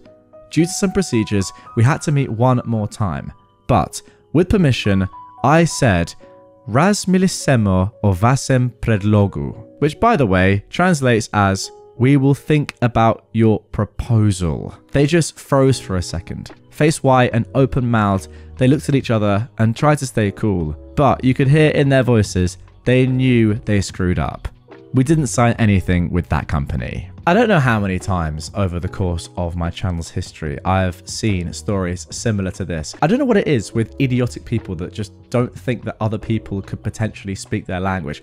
Like, surely the fact that you are speaking your language in the country you're in tells you that there could be other people in the country you're in also speaking the same language. I mean, why even risk this? Why try and talk behind people's backs who you're trying to get money off or, you know, do business with in a situation like this? If you're going to try and scheme someone, and probably don't do it, but if you're going to try, probably don't speak about scheming them to their face. Just insane. Ultimately, they've lost a lot of money. And yes, what they were doing was terrible anyway, but they could have at least made some money from it. So for them personally, their idiotic screw up just cost them tens of thousands of dollars probably. What I do hope is that you got a big pay rise or at least a promotion, because you've saved the company. Now, we don't know how much money it was, but you've saved the company probably a heck of a lot of money just from this one thing and being in that meeting.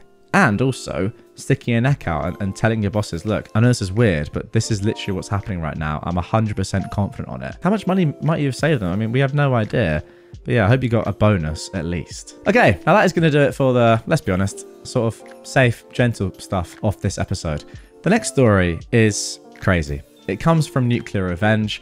As you can see by the title and the thumbnail, it is just mental. And yeah, I hope you're prepared for it. If you're not, then just be prepared. Now, before we get into it, I do just want to mention something. It's a bit of an announcement, actually. A lot of you have been commenting, and you've seen over the past couple of weeks or so on my channel that I've been posting pretty much only stories that are based on relationship drama. Stories from r/relationship advice, r/relationship subreddits like that. And the reason for that is because I've just been loving those sort of posts and stories at the moment. They come from, you know, best of Redditor updates, that sort of stuff. So there's always conclusions. There's always a lot of drama, which I like, and you guys seem to be liking as well. And that is the reason why I'm covering a lot of them. Now, as you can see in this episode, we're back on a more normal standard subreddit for my channel, Prorevenge and Revenge subreddits. But I am really enjoying the relationship stuff at the moment. So for that reason, I don't want to completely inundate you all with solely relationship drama content. So what I've done to appease myself and those of you that really like the drama stuff is I've made a new channel, Redditor Extra, where I'm going to be posting solely relationship drama stories, be that weddings, bridezillas, cheating, anything. I mean, you guys have seen over the past couple of weeks, these stories can have literally anything in them over on that channel. Now, I've already posted one entire video episode on that channel, and the reason why nobody has seen it yet, and I've not told anyone yet, is because I wanted to wait until, you know, quite a long time into a normal episode of mine to tell you guys still listening and watching right now, the core audience, about the channel. It's a bit of a secret, okay? So I only want the people that are really fans of my stuff to go over there and enjoy the channel. You know, don't tell people about it.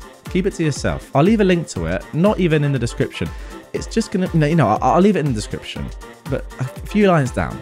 And I'll also put it on the end screen as well. But yeah, don't go talking about it loads in the comments. I just want this to be for the core fans. All right. With that being said, hopefully people haven't heard that. But yeah, search for Redditor Extra or click the link at the end of this one. Now, let's get in to the fourth and final story of this episode. Make up rumors that I have CP and I'm a prostitute because I won't date you. Say goodbye to your new $150,000 car and hello prison and a ruined life. So first of all, let's introduce the characters. Me, an 18-year-old male, unmedicated senior.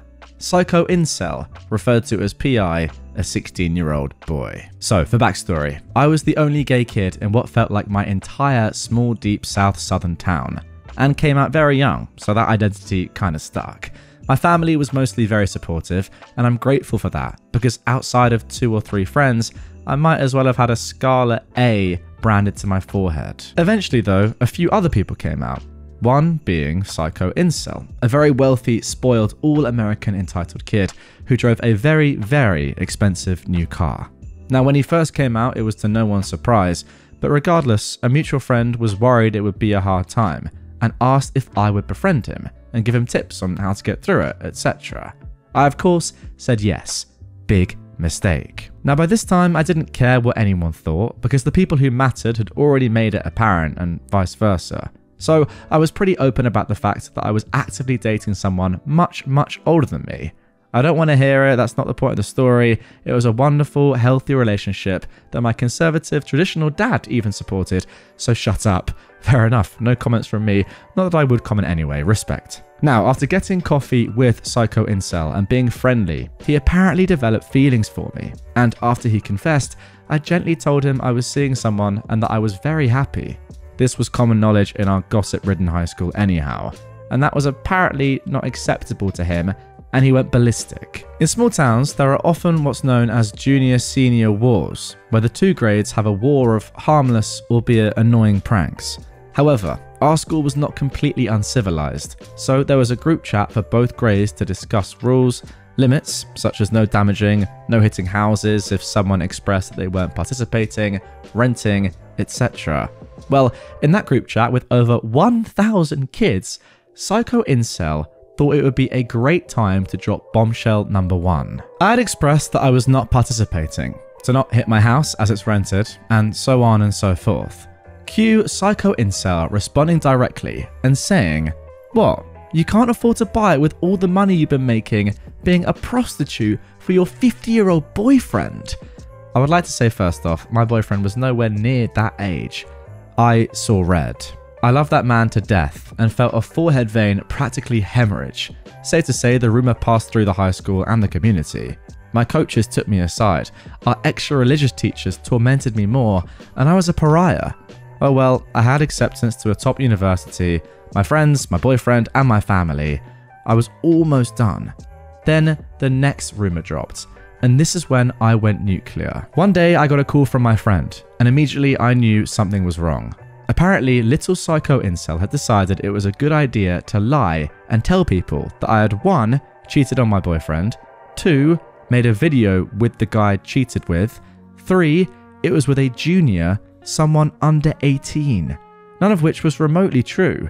Thankfully, he was very popular and very straight, and was also an obsession of Psycho Incels, and knew where it came from.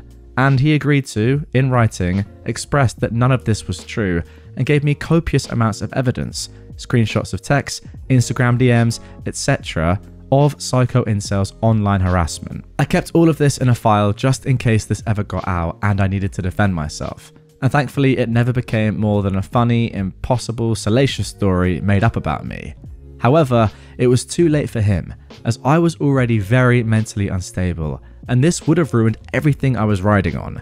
Now, on to the revenge, finally. So not only was Psycho Incel's car brand new, but it was a new car because he destroyed his old one and was not getting another. Love small town gossip, but also driving through someone's house is pretty conspicuous, lol. Now, I'll admit I did not come up with this. I read it in a fanfiction, but it actually worked out very well. The first thing I did was go to the furthest bait and tackle shop I could find, and I bought catfish bait. Now, if you don't fish, you might not know, but catfish love the stinkiest, smelliest bait you can find, and I bought a whole jar of the slop. I knew the parking lot of my school had no security or cameras because my car had already been vandalized. I did embrace the F word carved into my door with pride eventually. Well, I'm sorry to hear that. And then I got to work in the cold February morning. The first thing I did was hammer nails into 3 of his tires. Now, this wouldn't pop them immediately, but they would eventually each deflate at much more inconvenient places, and nails would look more accidental than if they were slashed. Then I took poison ivy and rubbed it all over the door handles of his car. Afterwards, I took a mix of gravel and Vaseline and spread it all over the windshield wipers, which would just scratch the heck out of it once he used them. My favourite, however, was using that catfish bait. Knowing enough about cars, i.e. copious Googling, I figured out how to get to the AC portion, and I poured in the catfish bait. Sadly, I wouldn't be able to witness this, but he wouldn't be using his AC for another month or so, since it's still cold. All that time for it to rot, fester, congeal, and the first day it's warm and he decides to blast AC, his car will be filled with the fumes of 1,000 rotten piles of roadkill and low tide without any idea where it's coming from or how to get rid of it. The next part of this story is honestly out of pure dumb luck, and I can't claim complete responsibility from the universe's work. However, I, being the obsessive paranoid type, would check his socials from a burner account now and again, perhaps hoping to hear about his fishy car or to see if he aired out more rumours about me. One day, I found something odd. Nothing. Every single social media was gone. Out of pure curiosity, I googled his name and found something very juicy and very crazy. He was arrested in an entirely different state for attempting to impersonate a government official and bring a gun into a theme park. Safe to say that didn't fly, but also it did not get enough traction as I would like. Thus, I sent it to everyone I knew in our small town. His summer job, future college, our high school, that giant group chat of over 1,000 people. Yeah, it got sent there as well. By the end of the day, he was a pariah, jobless, and collegeless. I left my town, and honestly, I haven't heard anything about him since. But I can't imagine he amounted to much, being that insane, and with that type of crime as well. Well, there we go. Safe to say things definitely ramped up in this episode, my word. I mean, to be honest, the first 3 stories were pretty chill. That last one, wow. Goodness me. I mean, it doesn't get much worse than accusing someone of having or creating CP. I mean, that is just revolting. And to be honest, I think you should go to prison for that. I mean, you have to be arrested for that. That is such a bold, huge claim that can absolutely destroy someone's life, even if it's not true. That I think the ramifications have to be serious for the person making that claim if it is completely false, and they know it's completely false, and they're just doing it to, I don't know, destroy your image. To be honest though, despite all you did, which was great, it seemed that in the end, he was the one that actually pressed his own self-destruct button, right? I mean, where did that come from? The fact that he impersonated a police officer and walked into a theme park with a gun. What the heck? I mean, I did not see that coming. Just shows that this guy was absolutely insane. I think that incel is a pretty good word to describe him, let's be realistic, although it's probably more than that. I don't really know what he was planning to do with that gun though. That is the scary thing. And based on the other stuff that we've seen him do throughout this story, I don't know. I'm only just kind of thankful that he was caught before anything serious happened. Threaten my friend with revenge prawn, I'll ruin your whole dang life. My very good friend made some slightly dumb mistakes and sent some pictures to someone that she reasonably thought she could trust, but not knowing much more than his first name, his screen name, and roughly where he lived and the type of work he did. He is not in our country, but had indicated that he would be traveling for work to near us shortly, and they'd made some plans to meet. And when she got some red flags and backed out, the dude threatened to publish these pictures online. I am, incidentally, an attorney. So, some searching later and gathering up any pictures he sent her of him that could possibly identify him, his online handle led me to a TikTok page, which led me to an Instagram page with his name on it. That led to a LinkedIn page with his place of work that matched a picture he sent with a branded polo he was wearing. Some more searches got me the email of the CEO, the VP of HR, operations manager, and the public relations manager. I just fired off an email on behalf of my client of the screenshots of him threatening revenge prawn, snippets of the conversation showing that username while he sent that exact picture of him wearing his company's branded apparel, links to how I know it's him, along with pictures he sent her of his motorcycle with the license plate showing, as further proof that it is him. I also included screenshots of him discussing a workplace incident that were timestamped, along with pieces of dialogue discussing how he had sex with an ex at his place of work and discussing plans to have sex with her in his office as well. I also included a picture he sent her showing his work laptop with his entire Outlook calendar, along with proprietary information, which he sent to prove he was busy, along with other pictures he took of his workplace with non-consenting employees. I further informed his employer that I will be forwarding all this information to local, to them, law enforcement. And since he'd indicated that he'd be traveling to the US soon, we'll also forward this to the local office of the Federal Bureau of Investigation, as, since my client is a US citizen on US soil, these threats constituted a federal crime, so that should they continue with his employment and continue with their plans to send him to the United States for work, I will ensure, on behalf of my client, that federal law enforcement is waiting for him on arrival. Which I will do, as one of the assistant US attorneys for this region is a law school buddy of mine. Since I have his license plate, I know where he lives and will be contacting his local authorities tomorrow. You dumb mother effer, thinking you were hiding around anonymity, thinking you could threaten my friend? It took me 45 minutes to destroy your life. Okay, so I'm recording this on the 5th of April, 2024. What I've just read there was posted on the 4th of April in the morning. And there is an update to come, phenomenally, which was posted literally just a few hours ago at the time of recording this. Now, before we get into that, I just want to give my initial thoughts. Yeah, I mean, what else can you say really other than, you know, F around and find out? If you're going to try something like this and you're not clever and you're leaving clues and hints as to who you really are, in the modern day with technology, it's really not that hard to do a little bit of digging. I mean, yes, you've got unlucky, I guess unlucky in air quotes here, that the person that you're doing this to has a friend who's a good lawyer. But I mean, anyone could do this. It's not that hard. If you're leaving clues like this, it's so easy to find who you are, where you live, who you work for, etc, etc. And you've just ruined your entire life. What for? For threatening something stupid like this? Really? Was it worth it?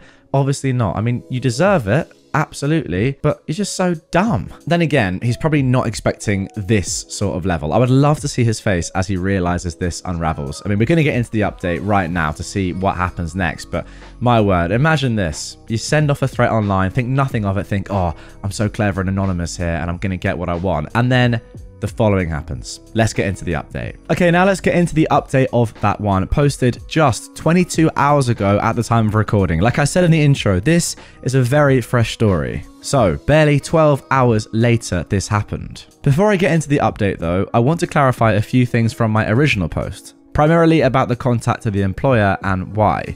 Some questioned its truthfulness. While the entire story is true, some details were omitted for various reasons. There was more she and I had in our possession that did positively identify this individual. So, would a lawyer contact his employer like some stated would not be done? Well, it depends. I did not do what I did on behalf of a client who retained me.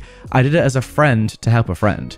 And as her friend, who was also a labour and employment law attorney, I knew exactly how to squeeze this. And here is the thing. I was absolutely aware from the onset that the revenge prom threat would go nowhere with his employer, even if I could clearly lay out how the person with this screen name was in fact this person who works at that company. All we had were screenshots. If it was just the revenge prom threat, any employer would go, well, thank you for bringing it to our attention, but even if we accept our employee uses this screen name and we neither confirm nor deny anyone of that name works here, we have no provenance on this. This is just an alleged screenshot of an alleged conversation that could be easily edited and manipulated. Please feel free to pursue this with local authorities, and rest assured, should we be asked to, we will cooperate fully with any law enforcement inquiry, but we have no further comment at this time. Yeah, I guess that makes sense. These days, it's so easy to edit absolutely anything, and I guess that's why a company couldn't really use it. And I know that's what they would say, because that's exactly what I would say. An alleged screenshot of an alleged conversation that was allegedly sent under an alleged username that's allegedly one of our employees. Whatever, dude.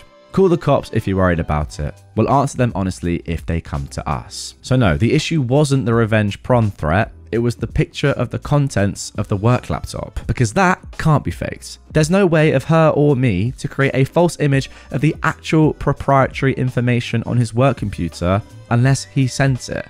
There is no way for me or her to have possession of images taken of his co-workers without their consent unless he sent them. The proof here wasn't that this person broke the law, it's that he sent pictures of company employees and property which would absolutely be verifiable by their IT department that yes, this absolutely is his laptop. That's what would get him fired. So I advised my friend not to block him, to sit back and wait and not respond to anything, but let him dig himself deeper. And respond he did. Oh, and one more update, he's been fired. So with now definitive proof that the individual in the online conversation is in fact this person, we'll forward it all to the local authorities in his country, along with his license plate number. They are more than capable of getting his home address. Well, OP, fair play to you. It's one thing me saying at the end of the first post, you know, it's easy to do this now, to track people down online. It's another thing doing it legally and making sure you know exactly what you're doing and then carrying out what you want to happen so well to, as you say, yeah, completely destroy this guy's life very fairly and very justly in just, what, 45 minutes? I don't really get why people need an extra explanation. I think you explained it perfectly at the start, OP. There are a few weird comments down below. Apparently people were confused. I wasn't confused. I think you explained it perfectly well. And yeah, it was just really well executed from start to finish. Definitely the most professional nuclear revenge that I've seen. Normally we get some crazy stuff that is either bordering on illegal or is just very illegal. This was nuclear because it's absolutely destroyed someone's life, but it was so professionally and expertly done, it doesn't even feel nuclear, it just feels right. Okay, now let's move on to our next story of nuclear revenge. How about this for a title? Didn't really want to post on this account, but it's the only one that met the karma requirements. Not too much given away there. Let's go. Okay, bear with me, I'm dyslexic and struggle with writing. Me and my girlfriend moved up to a remote little town a year ago. It's so peaceful and amazing, best decision of our lives. We were looking at places to buy and we came across a house that was pretty bad. The foundation was collapsing, the roof was collapsing, there was a rodent problem, but it was on 10 acres or something close to that, a beautiful plot of land. My girlfriend falls in love with this place. It's 215,000. Yeah, not gonna go for something that's that bad. I work construction and I don't want to come home to then work again. Now, my girlfriend's friend, let's call her Patricia. Sounds like a female dog name. I never bothered trying to remember her real one. Offered to buy the place and then sell it to us later. Yeah, no. She said we'll talk about it, but I stand on a hard no, and then my girlfriend tells Patricia no. Patricia and her boyfriend, Mitch, that's his actual name. I don't care if he sees this. In fact, I hope they do. Wow, that is a rarity for someone on Reddit to say, no, that is his actual name. No fake names here, and I hope you see this. Already bought the house, thinking we'd buy it from them for more than the 215k. But okay, cool. My girlfriend has her friend moving out here that she's known since she was 3. I told them that if they buy the materials and the tools, and I keep the tools when they're done, I'll do the work for them for no additional cost, because I lost all my tools when we moved. Now, this Mitch guy trashes all over me about how he works in finance and doesn't need any help. Okay, whatever. I tell him what he needs to work on first because there are major issues, but I get pooped on again. Okay, let's talk about my girlfriend now. So she has PTSD, BPD, and a couple of other things that I don't remember off the top of my head. She struggles to make friends, so this is a big deal for her. She is super excited. So when they get here, they don't visit her.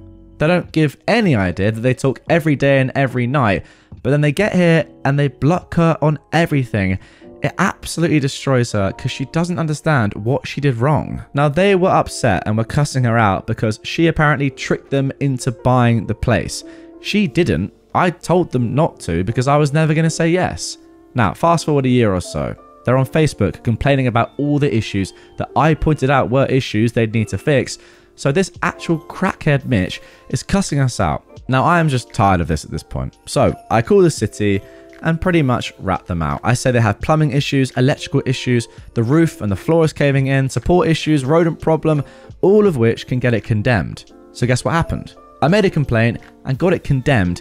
Then I went to his place of work and filed a report with corporate about his drug issues because he's a financial advisor at a bank and I don't think he should be anywhere near anyone else's money.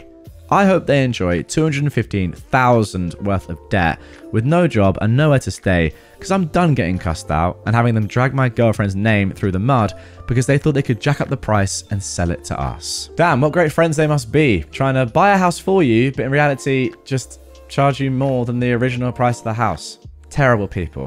What I hope is that when the bank gets hold of this house, repossesses it, that they kind of, I don't know, look to resell it to somebody like you for less than the original price. I think what you then probably have to do is just knock it all down and start again. It sounds like there are so many issues here that aren't even worth bothering with. So maybe you'd have to do that, and it probably would be a lot of work. If you can make it work and the price is not too expensive, it does sound like it's a beautiful property, and I feel like you've gone through enough now to warrant that level of extra effort if you can be bothered. But yeah, as for the story, just from what I've read, all I can say is that they're just terrible people. Imagine that, saying, oh, I can't wait to move to your town. It's going to be so fun. We're talking every night, like so excited to come down, spend loads of time together. And also, like, I'm doing you such a favor by buying this house for you. We'll be in it for a short time. Then look, we'll sell it to you for a cheaper price. Just we'll make sure it's ready for you and no one else gets it. Then just blocking them and saying, oh, actually, you can't have the house. And also, why did you force us to buy it? Great friends right there. Not going to pay me overtime? Think again. I was discussing this sub with a good friend, and he said, boy, have I got a story that will fit. Now, it wasn't his story, but his brother's, and I sat with him and got the details. Buckle up, it's a good one and a long one. Let's call him Bob. Bob has been fiddling with computers since he was a kid, and knows them pretty well. As with most IT people, he's moved from job to job. The employee he worked for was a service/distribution company, and there were 2 IT employees. The company was located in Ontario, Canada. About 3 years ago, Bob's employer decided to modernize their software. They had separate programs for dispatching, for inventory, for payroll and finances, and it was complicated moving information from one program to the other. They decided to get an ERP, Enterprise Resource Planning program, and Bob recommended one that he knew inside out from a previous employer. For those of you who don't know, an ERP program handles everything. Purchase orders, sales, inventory, personnel, vendors, customers, all of it. You can run a report and find out which customer has bought the most part ABC in the last year, which salesman has improved his numbers the most, which vendor has the fastest delivery time, which shipper packed the most orders. Everyone in the company used the ERP program, but it was very complicated, and they used the aspects of it that related to their position. For example, the receiver would accept a shipment, verify the quantity, confirm it was received, and the inventory stats would be available to the salespeople if they wanted to look up how many were on hand. The receiver didn't care what the price was, or who the vendor was, he just did his job. Now, Bob was run ragged during the implementation process, but he managed to train most of the employees on their aspects, and after a few months, everything was running fairly smoothly. Bob still got tickets for tweaks in the operation of the software and occasional hardware IT issues. Then the company decided to expand their footprint and was marketing into different time zones. That messed things up. Atlantic Canada is 90 minutes early, so if someone sent an email or an order at 8 AM their time, it would arrive at 6:30 AM Ontario time. Pacific Canada is 3 hours late, so an email sent at 3 PM Vancouver time would arrive at 6 PM. This stretched out the day, so many staff came in early and worked late. Bob would arrive at 8 AM, and there'd be people that demanded his immediate assistance and were annoyed that he didn't respond instantly even though their request was submitted before his start time. Same with later in the day. His phone would ring at dinner time with people that wanted help right now. They decided to stagger his and his IT colleague's shift times. Bob would start at 6 AM and work until 2:30, and his colleague would start at 10:30 AM and work till 7. Bob's colleague had kids and refused the shift change. The employer insisted, the colleague quit. That meant that Bob was the only person in the IT department. The employer said they'd looked to hire a new IT guy, but they had trouble finding one that knew the ERP system, and they were offering well under a market value salary. Bob asked for a raise and was denied. Then he wanted overtime, and the employer told him that as an IT specialist, he was exempt from overtime laws in Ontario. Bob looked it up, and the employer was correct. This went on for some time, and he knew lots of IT people socially. They told him what the company was offering, and Bob knew that they wouldn't find another tech. Things went downhill from there. Bob would get chewed out if he missed a call or an email, no matter what time it came in. He had to train new hires in the ERP system, as well as take care of the hardware. He asked repeatedly for better compensation, and was denied, so he planned to get a new job. Now, here is the revenge. Bob had access to the entirety of the ERP program. When a user signed in, the time was logged, and even if they didn't sign out, after 15 minutes it would log them out anyway. Everyone in the company was on salary, and many of them came in early and stayed late. Ontario labour laws states that even salaried workers are entitled to overtime after 44 hours a week, unless they were managers or supervisors. So Bob jumped into the program and ran a report for each employee that wasn't a manager. all the way back to when the ERP program was started. Then he reached out to an employment lawyer and got the okay to refer employees to him. Bob lined up another job, and after he left, every employee in the company got an email with an Excel sheet showing the hours they had put in past 44 hours a week. The subject line said, "You're legally entitled to overtime pay," and in the body of the email was the lawyer's name. The poop hit the fan. Almost every employee authorized the lawyer to negotiate with the company on their behalf, and the company had to pay a ton of money. All the company had to do was pay Bob for the extra work he put in. Instead, they had to pay almost everyone. Okay, great revenge, I'm not gonna lie, but my main takeaway from this, my main emotion, is just feeling bad for just all the employees in general to work for this horrible company. Bob, obviously, on the one hand, having to do not just 2 people's jobs, but more like, it seems like 5 or 6. I mean, those shift times are ridiculous, and he is the only one that knows how this all works. That is such a specialized role that he's not even being paid for properly at all. I mean, it's not even close, it sounds like. And then, all the other employees who were doing overtime, but then haven't been getting paid for it. What if Bob had never done this? They would have just done all those hours and never been given the money for them? It's ridiculous. So yeah, I mean, shout out Bob for helping out so many employees that were just being completely manipulated and just not given what they deserved. It's just sad that it had to come to that. Crazy. Pay the man the money he's worth for his skill, and this would never ever have happened. But then again, you could also say just pay the employees what they deserve and are owed for the overtime, and they'll probably be more happy as well, and it would just, you know, contribute to a much better working environment, and the company would probably do way better because of it. I don't know. It's just a weird one. I feel like it's backwards policy from a company like this, just trying to, you know, scrimp and save money, when in reality you're expanding, you're clearly doing well. Pay your staff more and they'll pay it back to you in terms of output, and yeah, the company will just do better. I don't know. It's just weird business practice, isn't it, really? But great revenge nonetheless. I ruined my ex-boyfriend's life 20 plus years ago, and I just made sure it stayed ruined. When I was in college in the 90s, I met Jake, then a 23-year-old man, through mutual friends. He had already graduated and was planning to move to the opposite side of the United States for grad school, and I'd already been making plans to move with friends only a 90-minute drive away from where he was moving to. We had so much in common, fell in love, and it really seemed like fate, both planning to move 3,000 miles and landing so close together. He had 2 sisters and a younger brother who were all awesome people, and I became instant friends with them as well. Because he was in school and I was working, I would usually go to him to hang out on the weekends. He was renting a house with 2 roommates also in his program. We were young, so money was tight, but we had fun, went for taco dates, and spent a lot of time at his house where he was breeding and selling small animals. Jake was an animal sciences PhD student, so being around animals was normal, and I loved it. I met and became friends with his advisor's wife, Mary, who was in her mid-50s, who worked in administration at the university. She is a lovely woman. I'd often have lunch with her when I went over on the weekends. Jake was a teaching assistant, and I met other people in the program and made friends with them faster than he did. After about 2 years of dating, I was at the house one day, laying in bed together, in a state of some undress, and he said, out of the blue, he was concerned I'd been gaining weight and it made it harder for him to be attracted to me. No concern about my health, it was all about him finding me unattractive. I sat up and said, well, then maybe you should make sure there's better food for me to eat than crackers and cheese when I come up on weekends. Even at 23, I didn't take that kind of BS. I had gained maybe 10 pounds since meeting him 2 years earlier and still wore the same size clothes, about a US size 6 to 8. I wasn't going to engage in a fight about it after all. It was his problem, not mine, so I asked him calmly, what is your solution to this? He stared at me blankly and said, well, I guess that you should try to lose weight. And I said, nah, I'm not going to do that, so what are you going to do about it? He said, well, I guess nothing. I wanted to let you know how I feel. And I said, cool, thank you.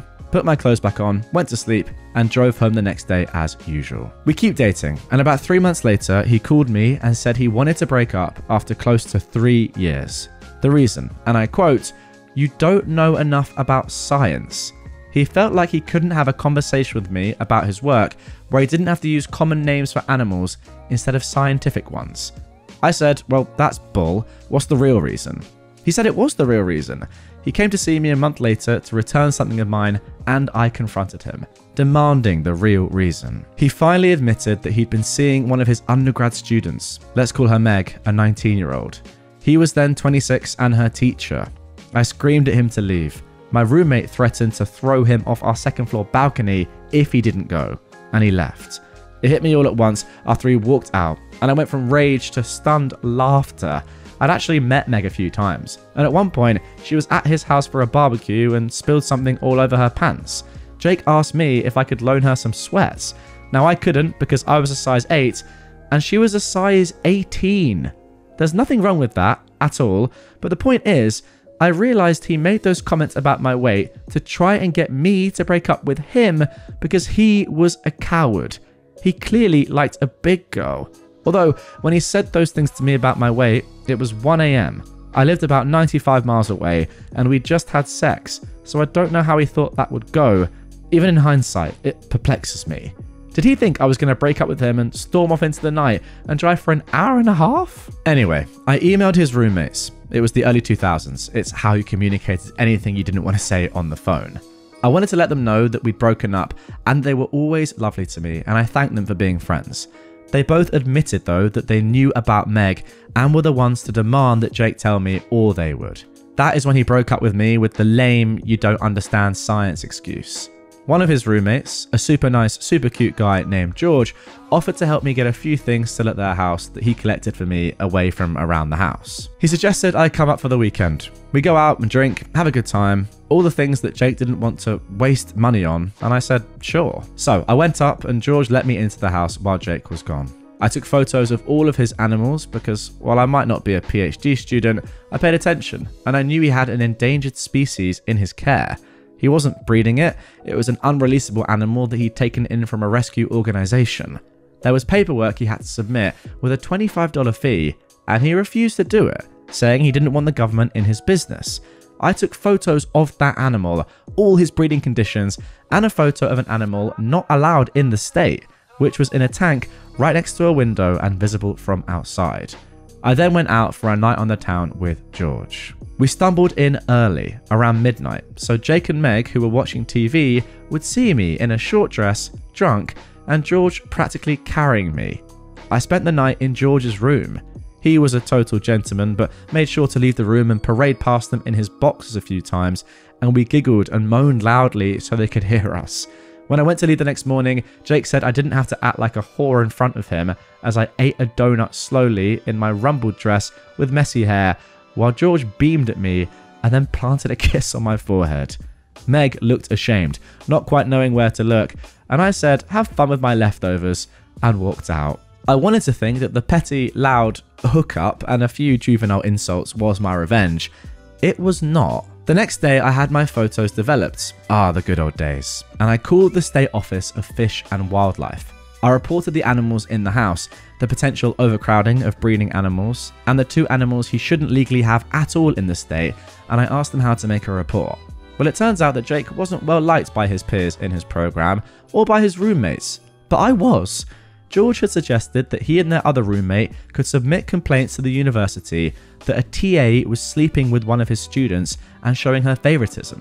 The night we were out at the bars, we made sure to tell the story to anyone who they knew. They made sure all the women in his classes knew he was sleeping with Meg. It wasn't a large program.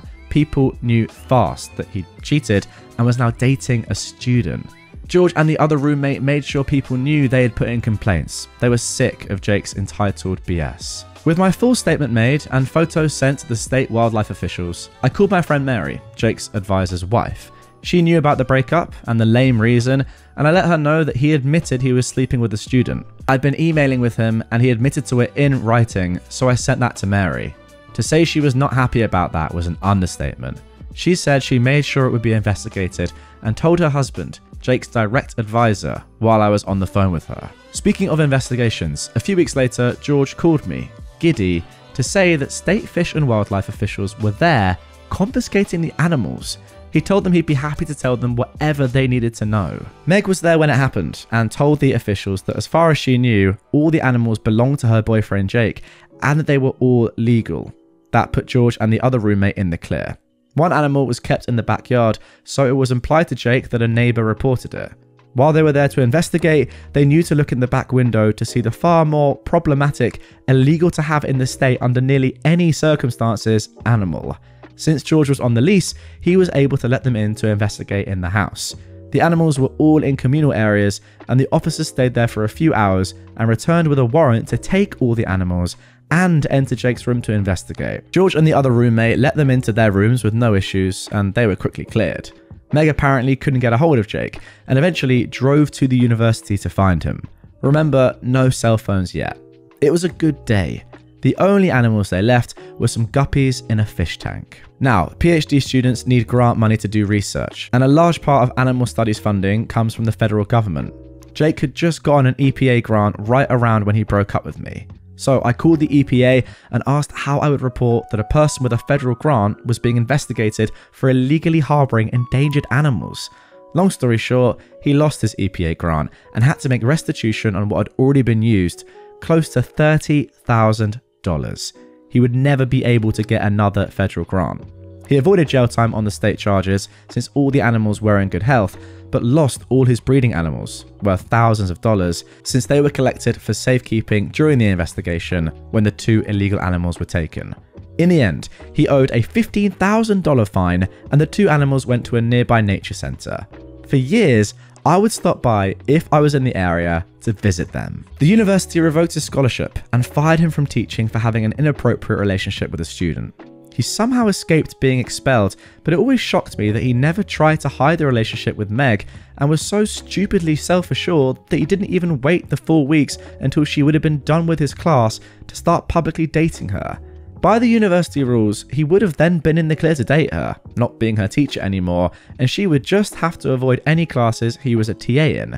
It never fails to make me laugh. After a few months, I emailed his sisters and told them I missed them because Jake broke up with me after trying to call me fat and cheating on me, and I felt weird contacting them.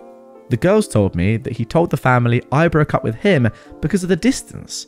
I forwarded them emails that Jake wrote after the breakup, talking about how he fell for Meg and he was sorry about it, but it was true. I couldn't keep up with him academically, and it made him attracted to Meg. Jake managed to convince his dad to pay for 1 more year of school so that he could get a master's instead of a PhD. And while I stayed in contact with his sisters and brother via email and then social media, I largely let it all go. I got even, I made some friends, Mary became like an auntie to me, and I went on with life. I went on to get a master's degree myself, and my speciality? Helping scientists and doctors communicate their work to lay people. You know, us dummies who can't remember all the scientific names. I swear, it happened by accident, not design, but I love it. And I work with everyone from small-town doctors and nurses, to pharmaceutical companies, to museums, to state and federal governments, to film and TV producers. I travel a lot and speak and get to learn a lot of cool things about our planet and how things work. That is amazing. I knew through his siblings that Jake and Meg got married and had 2 kids. Meg dropped out of the sciences and became an accountant. Jake went back to breeding animals. Every once in a while, his sisters or brother would tell me something over a lunch or via text, but we had our own relationship that exists outside of him. Apparently, when I sent a wedding gift for one of his sisters, he loudly complained at a co-ed bridal shower that all of his siblings still were my friend and didn't make an effort to embrace his now wife, Meg. Apparently, the sister just laughed and said, "I don't make it a habit to be friends with homewreckers." This is how Jake's parents found out how their relationship started and ours ended, truthfully, 10 years after we broke up. Jake never found out I was behind reporting him to the state, and in the end, I didn't lie about a single thing, except maybe exaggerating a drunken makeout session with George, who is now a successful and tenured professor with a lovely wife and daughters. Now, fast forward about 20 years to a few weeks ago. I was at a university giving a lecture to a room of 250 undergrad and grad students. In the end, I was mingling with the students afterwards, and I hear a voice say, "Hey, OP, long time no see," and I realize it's Jake. And my facial expression did not change at all. I was completely shocked, but my instinct was to play dumb. So I said, "I'm sorry, help me out. Have we met at another workshop or lecture?" He looked incredulous and said, "It's me, Jake." And I said, "I can't place you, but I'd love to figure it out." Finally, I gasped and said, "Oh my goodness, Jake, I guess I blocked you out." And I said, "Well, lovely to see you." And I moved on quickly when he tried to reach out and hug me. I was happy to leave it there, with the satisfaction of him seeing me as a guest lecturer in a science department of a major university when he was just in the audience. The department chair and faculty who'd invited me to speak took me out to dinner, and while there, one of them said, "So, you know Jake?" I said I did from over 20 years ago, being vague about how. She went on to tell me that he had been there for an interview for a teaching position and had spent a few days there observing, and they were likely going to hire him. I couldn't control it. I scoffed. When they all looked at me, I said, "I'm sorry. I'm just shocked that he's teaching after what happened back at university." They said, "What happened?" And I said, "Well, he was sleeping with a 19-year-old student when he was 26, and he had to leave the program without a PhD because he couldn't afford to stay after losing his scholarship." The 3 people I was with all looked at each other like they knew they had a problem and said, "Wow, we'll have to look into that," and changed the subject. My old friend Mary, retired a year or 2 now but still friendly with her old colleagues, called me this weekend to say a friend at the university let her know that someone had called doing a background check about Jake, and they pulled his file, which included being fired, leaving the program with a lower degree, and the complaint letters from over 20 years ago about his conduct. Mary's name had been on it, with her husband listed as the faculty advisor, so she thought that she'd like to know. As a bonus, it had a copy of his arrest record for the illegal animals. I guess his dad had paid for a decent lawyer to get the record expunged after the charges were reduced, and he paid the fines so it doesn't show up on a standard background check. I don't think he's going to get that job. So, I will return to my life, content that the universe comes through sometimes, especially if you give it a little nudge just now and then. The best revenge is when you don't have to do anything wrong, you just have to help direct knowledge to the right places. If there is anything I can impart to any young women and men reading this, as I shimmy happily into my now size 10 pants, it's that if someone who is supposed to love you complains about your weight or looks, that is their problem to fix mentally, not yours. And maybe it's time to check out what they are doing behind your back, or simply move on. Remember though, it's their flaw, not yours. If Jake hadn't been a coward and tried to make me break up with him and just ended things with me in a mature way, I might not have found out about Meg and turned his own wickedness back on himself. Okay, and there we go. That is the end of that one. Wow. First thing I've got to say is fantastic revenge. Very much justified. There is absolutely no way this guy should ever be allowed to work in any form of education again. He completely ruined that chance by having a relationship as a TA with one of the students.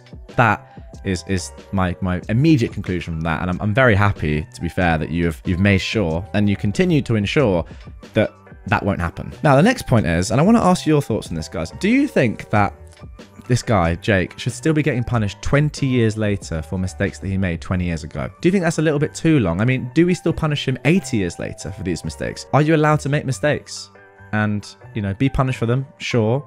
But ultimately, I'm playing devil's advocate here slightly, but he's done nothing illegal, yet his life is still being ruined 20 years later. Is that not a little bit harsh, or is that justice for what he did? I mean, we don't know the effect that it had on the 19-year-old. Clearly, you know, he's abused that level of power there, and who knows what effect it's had on the girl. But you get what I'm saying? 20 years later, still getting punished for something he did when he was half his age? I don't know. Seems perhaps a little bit harsh, but I think it's potentially fair. I also do think that OP, like, let's just make sure that she definitely has moved on and it's not still kind of trauma in her mind. Yes, it's great to make sure that someone has the revenge they deserve, but 20 years of this, not saying that, you know, she's done loads and it's always on her mind. Just I want to make sure that she has moved on with her life. I feel like by the end we're getting towards that stage, but I don't want it to be an ongoing thing for the rest of her life. But yeah, I don't know.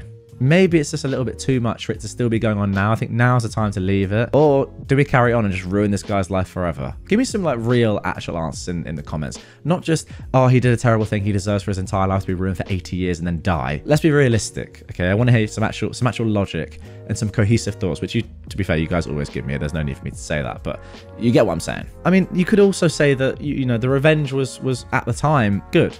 You told the correct authorities, the school, the whatever it's called, fish and animal people, the people that deal with the animals, about what was going on. They came and dealt with it. That was it. And again, I have to maintain, he should not work in a school again.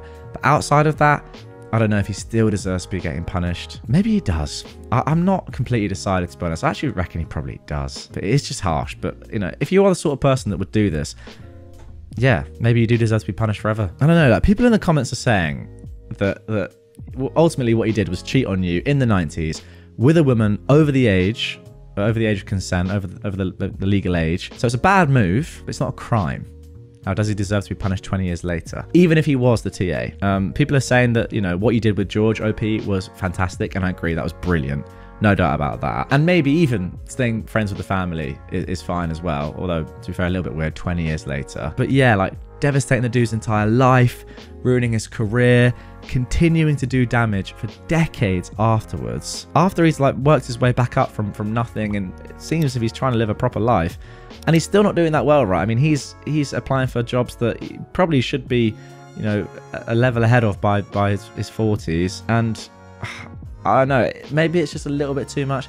Again, maybe I'm just waffling here. Let me know in the comments down below. You guys are the voice of reason on this channel, not me. Got rude guy arrested for suspended license. In the mid-2000s, my friends and I would frequent a small billiards place in a neighboring town where you could rent a table by the hour or play per game. We'd play a few games, watch whatever sports were on TV, and have casual conversations.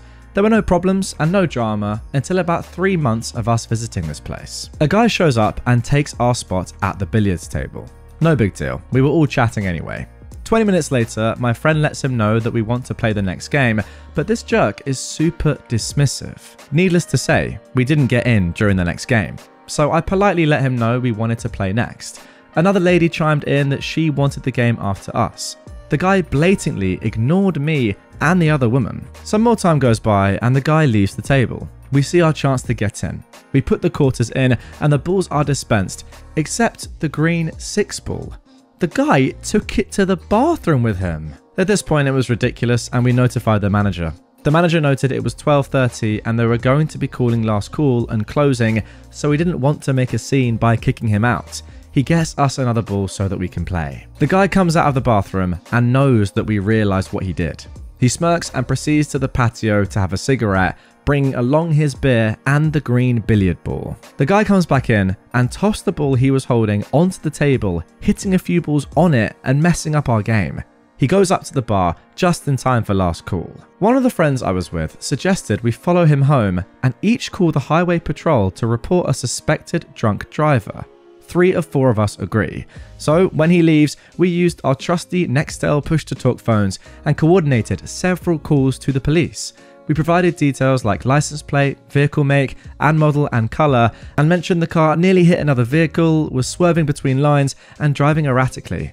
This was under a 15-minute plan. We had no idea where the guy lived, but suspected it was close as he was visiting a neighbourhood place, so our time was limited. The one guy who didn't notify the police tailed the jerk and called us giddy when a police officer pulled between him and the guy and turned on his lights to pull him over. The police blotter that week included an arrest of a guy who was pulled over after multiple calls of erratic driving. He wasn't arrested for DWI, but instead for driving on a suspended license. Well, there we go. Dealt with phenomenally well. I'm actually quite interested to know how this guy wasn't done for drink driving. Maybe he did just have a couple of drinks and that was all. But still, I'm not sure I'd necessarily advocate that, even though it's within the limit, just about. But yeah, good to see that you guys got some justice, because what kind of guy does this? I mean, seriously. Like, fair enough if you want to play an extra game. I mean, is that even fair? I'm not sure. You know, if you want to play 2 games and you say to people, listen, I know that you're waiting, but I really just want to play another game. No, I mean, even then, you should just give the table up. Sorry, you should. But then what he did after that, taking the green ball to the toilet. I mean, what? I've never heard of someone doing that. And then ruining the game, the next game, by chucking it on the table just for the sake of it. Why? I think he deserves to be arrested just for that pettiness and just being a jerk in general. Good revenge. Okay, that's going to do it for the first story of revenge in this episode. Let's move on to the second. Now, I want to give a little bit of context here because it might seem like it's a little bit boring and professional and mundane. But trust me, this isn't one of those. It's really, really good and the justice is excellent. It's definitely one of the most well-written pieces that I've read in a while. And it's about someone that we all kind of hate, right? Landlords. I think we can all generally agree that landlords aren't the best. They're sometimes extremely difficult to work with and yeah, deal with. But you may think that residential landlords are bad.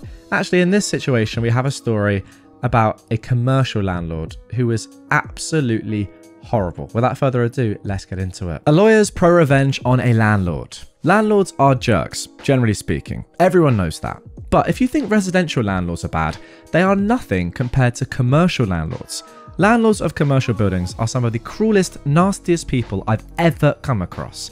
This revenge tale is about a commercial landlord and how I dealt with him. Back in the 90s, sometimes I'd go for lunch at this restaurant in the basement of our building. The place was called The Vault because it had a massive bank vault that had always been there, dating back to the days before the place was turned into a restaurant.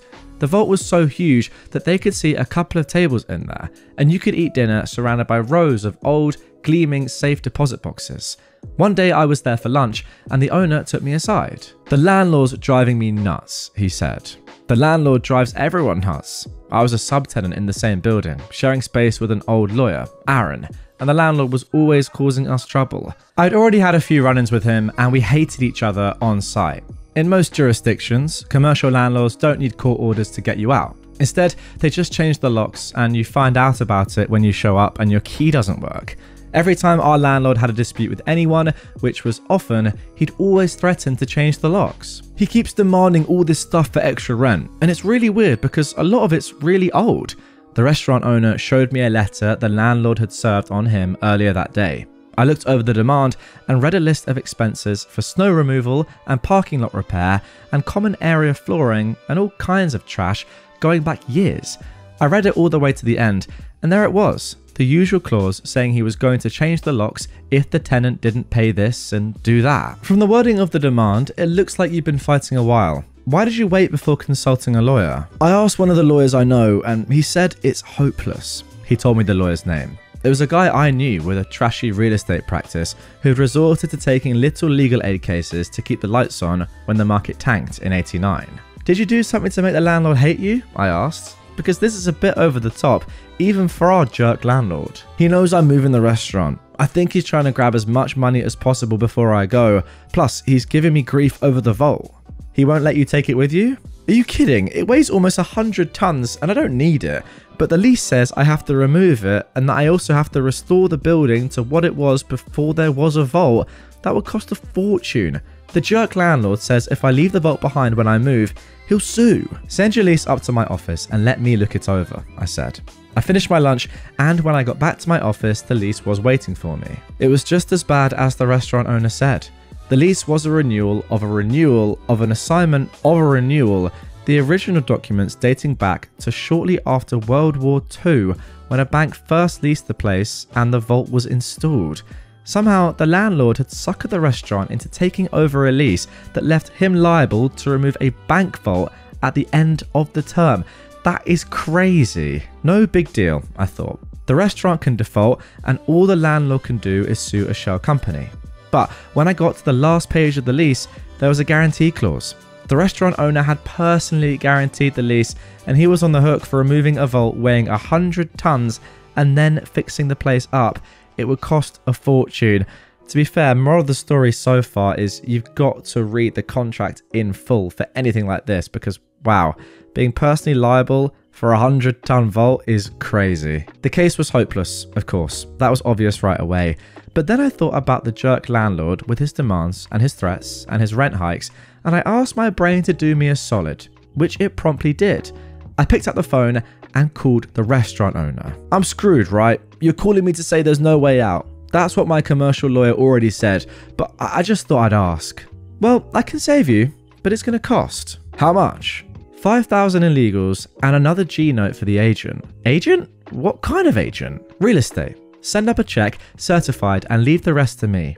The check hit my desk in less than an hour. I went to Aaron's office. "I need a real estate agent," I said. "You buying a house?" "Nope." "Selling a house?" "Nope." By this point, I'd been sharing space with Aaron for almost 5 years and he knew me pretty well. "You pulling one of your stunts again?" he asked. "Yep, but nothing that will get you into trouble." "Alright, I know a guy." Aaron knew all kinds of guys, and that's one of the reasons he eventually got disbarred. But he knew a guy, and he gave me the agent's name and number, and the next day I paid the agent a visit. I told him what I needed, and we agreed to terms. I gave him some papers and the cash for his fee. A few days later, I was again at the vault for lunch. The owner saw me walk in and greeted me himself. "The landlord's here," he said. "Why?" "For lunch, and to be a jerk. Let's sit in the vault room so I don't have to look at his face." He took me to the vault room, and with the door almost completely closed, we had a consultation while we ate pasta and drank red wine. That's pretty elite, by the way, I've got to say. Imagine that. Sitting in a vault, having pasta, drinking red wine. That's like movie scene right there, but I guess the circumstances aren't great, to be honest. So I said, "We're making demand on the landlord," munching on spaghetti carbonara. "Demand? What are we demanding?" I pulled a document out of my briefcase and passed it to him while I sipped my wine. "We're demanding that the jerk landlord release all the restaurant equipment, all the fixtures, the ovens, the freezers, the ventilation, everything you need to run a restaurant. The lease exempts all that stuff. He can't stop me taking what I want. The only thing that matters is the vault, and of course, I don't want that." But I shook my head. "You need the vault," I said. "And we're demanding that he release the bank vault as well. We're insisting that he let you take it out within 7 business days. You think you can beat the landlord with reverse psychology? You think if you treat him like a 2-year-old, you can manipulate him into doing what you want? Well, we'll find out soon enough." He's had the demand for a couple of days now. The restaurant owner dropped his wine glass and it shattered on the marble floor. "You already gave it to him," he said. He got up, swung open the vault door, and called for the waiter to clean up the mess. "Let's see what the landlord has to say," I told him, and we walked over to the landlord's table. The landlord was a big, beefy man with a big appetite. He sat alone, eating wolfishly and with his hands. "My client needs an answer today," I said. The landlord looked up at me as he chewed noisily. "I'm the vault's lawyer," I said. "I gave you a demand the other day. My client needs an answer right now. He needs the vault for a new place, and he's got to make arrangements." "Your client could forget about the bank vault," he said, wiping his massive greasy hands on an already soiled napkin. "But you can't do that," I said. My shock was feigned, but the restaurant owner's jaw dropped for real. The landlord laughed at us. "I'm the landlord. I can do what I want." "I'm going to need that in writing because my client might sue," I said. "Sue all you like," the landlord told me. "Sue till you're blue in the face." He told me that I'd have a formal response by the day's end, and then he told me to go away and let him finish his lunch. When the letter arrived from the landlord, claiming ownership over the bank vault, I brought it downstairs and showed it to my client. "How the heck did you do that?" "Trade secret," I said. The following month, the restaurant moved out and the place was empty, and that was too bad because I'd always liked eating at the vault. Now the restaurant was in a new location 20 minutes away. They called the new place the Vault, and they'd preserved the vibe of the old place. It was very similar, except they didn't have the bank vault. The bank vault, all 100 tons of it, was where it had always been, in the basement of the building where I rented space. I showed up for work a little after that, and Aaron collared me. "The landlord's looking for you," he said. "Oh yeah? What about?" "He's really angry. He said his deal fell through." "Deal?" "He was supposed to rent the place downstairs to a new tenant, a bank or a credit union or something like that. They were supposed to come in to sign a lease, but they didn't show up." "And what's that got to do with me?" I said to Aaron. And I said the same thing again to the landlord when he managed to track me down a couple of days later. "I know you were behind this," he said, his jowls quivering. "I know it was you. That offer from the agent, it was all BS. Just a trick to make me keep the vault so that your client could sneak out of the place and leave that freaking bank vault behind. I'm gonna sue. If you're looking for counsel, I think I'm gonna have to declare a conflict. I'm gonna sue the restaurant and that agent, and I'm gonna sue you." He stormed off. But the landlord didn't sue. Of course he didn't. He didn't have a contract to sue on, only a vague letter of intent that I drafted, enough to hook a greedy landlord who was used to having his way. The offer he'd received was non-binding, incapable of acceptance without the signing of a formal lease, which of course never got signed. When I left Aaron's place a year later, the downstairs was still unoccupied, with a sad "for rent" sign sitting in the window, starting to look faded. So there we go. That is without a doubt one of the best revenge stories I've read in a long time.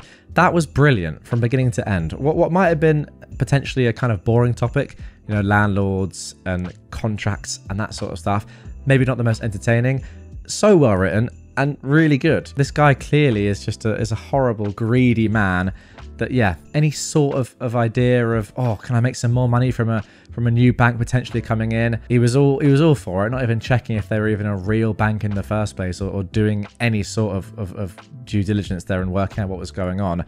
Doesn't really surprise me when he's just as selfish as this, forcing somebody to take a 100-ton vault with them or he'll sue. I mean, just absolutely ridiculous. I guess this comes down to you have to leave the property in the same way it was when you first got it. But I don't know how anyone would realistically know that, first of all, there was a huge 100-ton vault, and then secondly that you had to get rid of it when you left, because when you moved in it was there, right? But again, as was explained in this one, going back to the Second World War and having a contract carryover from there is extremely petty. I do kind of stand by what I said though. I do think with all these things you've got to read literally, I was going to say word for word, but almost letter for letter. Like the punctuation even is extremely important in these sort of contracts to make sure you're not getting absolutely shafted like this guy did. But yeah, if it wasn't for you, OP, I mean, that would have been terrible. But thank goodness that people like you exist and just exploited the guy that was exploiting this unlucky individual. Steal furniture, almost lose your job. So my dad owns a house that he's been renting for some time now. The tenants that lived there were for the most part decent people who my dad thought were trustworthy. That all changed about 2 months into the tenancy when the tenant refused to pay the month's rent. My dad showed some leniency and gave them another month to pay up what was owed, but they didn't pay a thing. By this point, my dad, frustrated by the whole situation and being 2 months out of rent money, offered them a deal. Leave the house ASAP and then only pay half the money owed. They countered with a different agreement. They would leave the house in a clean state with all of their furniture left behind as compensation. My dad, wanting to just be done with them, agreed. Cut to where my dad gets to the house, finding the place in a mess with none of the furniture left behind, including the furniture that belonged to my dad in the first place. The 2 sofas that my dad owned were left behind, but they were trashed and left in the shed. When my dad confronted them asking for them to pay up the full amount that the furniture was worth, he was met with a promise of payment after 2 weeks, which he didn't believe. And when he requested they pay earlier, he was met with "good luck getting your money," followed by laughing emojis. This made my dad angry, and he decided that he wasn't going to let this slide. My dad knew that the tenant was a Christian pastor of a church, and his son also had some job related to the church. My dad contacted the church and explained everything, from how they hadn't paid him rent money to stealing the furniture and trashing the place. The church was somewhat interested about this behavior. The next day, my dad gets an angry phone call from the tenant's son, cursing at him, asking him what he thought he was doing, contacting the church, saying he was being unfair. My dad hung up on him, only for him to attempt to ring 10 times afterwards. From what we could piece together, the church had told the pastor that if he didn't settle things with my dad, him and his son would lose their jobs. My dad received the full amount for the furniture that same day and agreed to back off.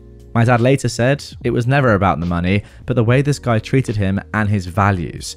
My dad, being a Christian himself, was disappointed. There we go, a nice little one to finish on there. I do have to say that it's embarrassing that these healthy, Christian people who work for the church have this attitude. Does that not go exactly against what they're preaching? Surely it does. Like, how can they go to work each day? Like, you're a pastor, and you are going to work each day preaching, knowing that you're doing this at the same time. How can you live with yourself? I think it's kind of people like this sometimes that give not just the church, not just the Christian church, but just religion in general a bad name, when in reality it's just these horrible individuals doing things. But then you hear stories like this quite often, you're just like, why? How can somebody be in this position and do something like this? But I guess it happens all over the world in every single sector. But yeah, normally, like, I thought that the church would usually pay for their residents, but I don't know. Maybe they weren't, or maybe they were, and these two were just, pocketing that and then just, using it for whatever they wanted. I will say though, shout out your dad, because he is a very, very good man. Teacher insists I talk to my mother. This was back in school when I was 15, 16-ish. I'd moved to the area suddenly and had a lot of accommodations, so most of the teachers didn't know specifically what was going on in my life, but most knew it was pretty messed up, and there was an ongoing police investigation. I guess this teacher missed the memo. I was talking about prom tickets and how I collected them as I qualified for free ones. I don't remember exactly how the conversation went, so I'm kind of paraphrasing. My teacher said to me, "You just need to get your mum to email to claim as many tickets as you need." I replied, "Okay, I'll ask my dad to do that." She then mentioned a few other things, but every time she ignored my subtle corrections and asked me to talk to my mum. After like 4 times, I lost my temper and went, "Alright, since you insist, I'll drive for 2 hours, find my highly abusive mother in police custody, and reconnect with her just to ask her permission for some prom tickets. Or I could ask my dad at home." She just went completely silent, and a couple of nearby teachers gave her judgmental looks, and I walked away. Teachers should honestly know better than to assume all kids have parents, especially both. There was another time, like a month after I moved, where we had an English class assignment to read and write poems about our mother. On Mother's Day, so it was already a pretty sore day for me. I just left. Should have written some poems about how she beat me for laughing wrong to teach them not to do that sort of trash. Yeah, that is extremely poor from that teacher. I mean, it's just one of those things. If you are a teacher and you have a classroom full of children, surely you shouldn't be talking generally about these sort of things. I mean, look, maybe you can, but on the whole, you've got to be so careful because who knows what you might say that could horribly upset someone. I mean, you don't know. Clearly, this woman doesn't know the individual circumstances of all her students. I think, to be fair, she should, but for whatever reason, she doesn't. And I'm thinking about my own education here. I can't actually remember doing sort of like Father's Day or Mother's Day stuff in particular, even in primary school or like even back in kindergarten. I mean, I don't remember exactly in reception, but I don't remember it. And I feel like the teachers would know exactly what was going on with their students' parents, so they wouldn't do anything that could be as traumatic as this, probably for that reason. But yeah, terrible from her, great from you, OP. I mean, you could also argue that she's just being misogynistic anyway. Like why does she keep insisting that you ask your mum? Because that's just assigning a gender role, isn't it? It's ridiculous, especially in the modern day. There's a lot about this teacher to dislike, I will say. So yeah, I'm happy you got your own back, OP. Keep touching my wheelchair when I told you no, get slapped and shunned. I am a wheelchair user. Wheelchairs are considered extensions of our bodies, and touching wheelchairs without the user's permission is a no-no. Moving someone's wheelchair without asking is an even bigger no-no. I'd explained to a classmate again and again that it was rude, inappropriate, and even harassment that he kept touching my chair or moving me without asking, and when I told him not to, not only did he keep doing it, but he was insistent that he had the right to do so. I'd even gone as far as to illustrate the issue to him by getting permission to touch his shoulder or elbows and moving him out of the way, or leaving my hand on his shoulder and leaving it there until it was awkward. Even this, though, didn't dissuade him or change his entitled insistence that he had every right to touch my chair whenever he wanted to, even when I'd told him no. Anyway, usually he'd let go, kind of scoff, and move on. This was over the course of most of a college semester.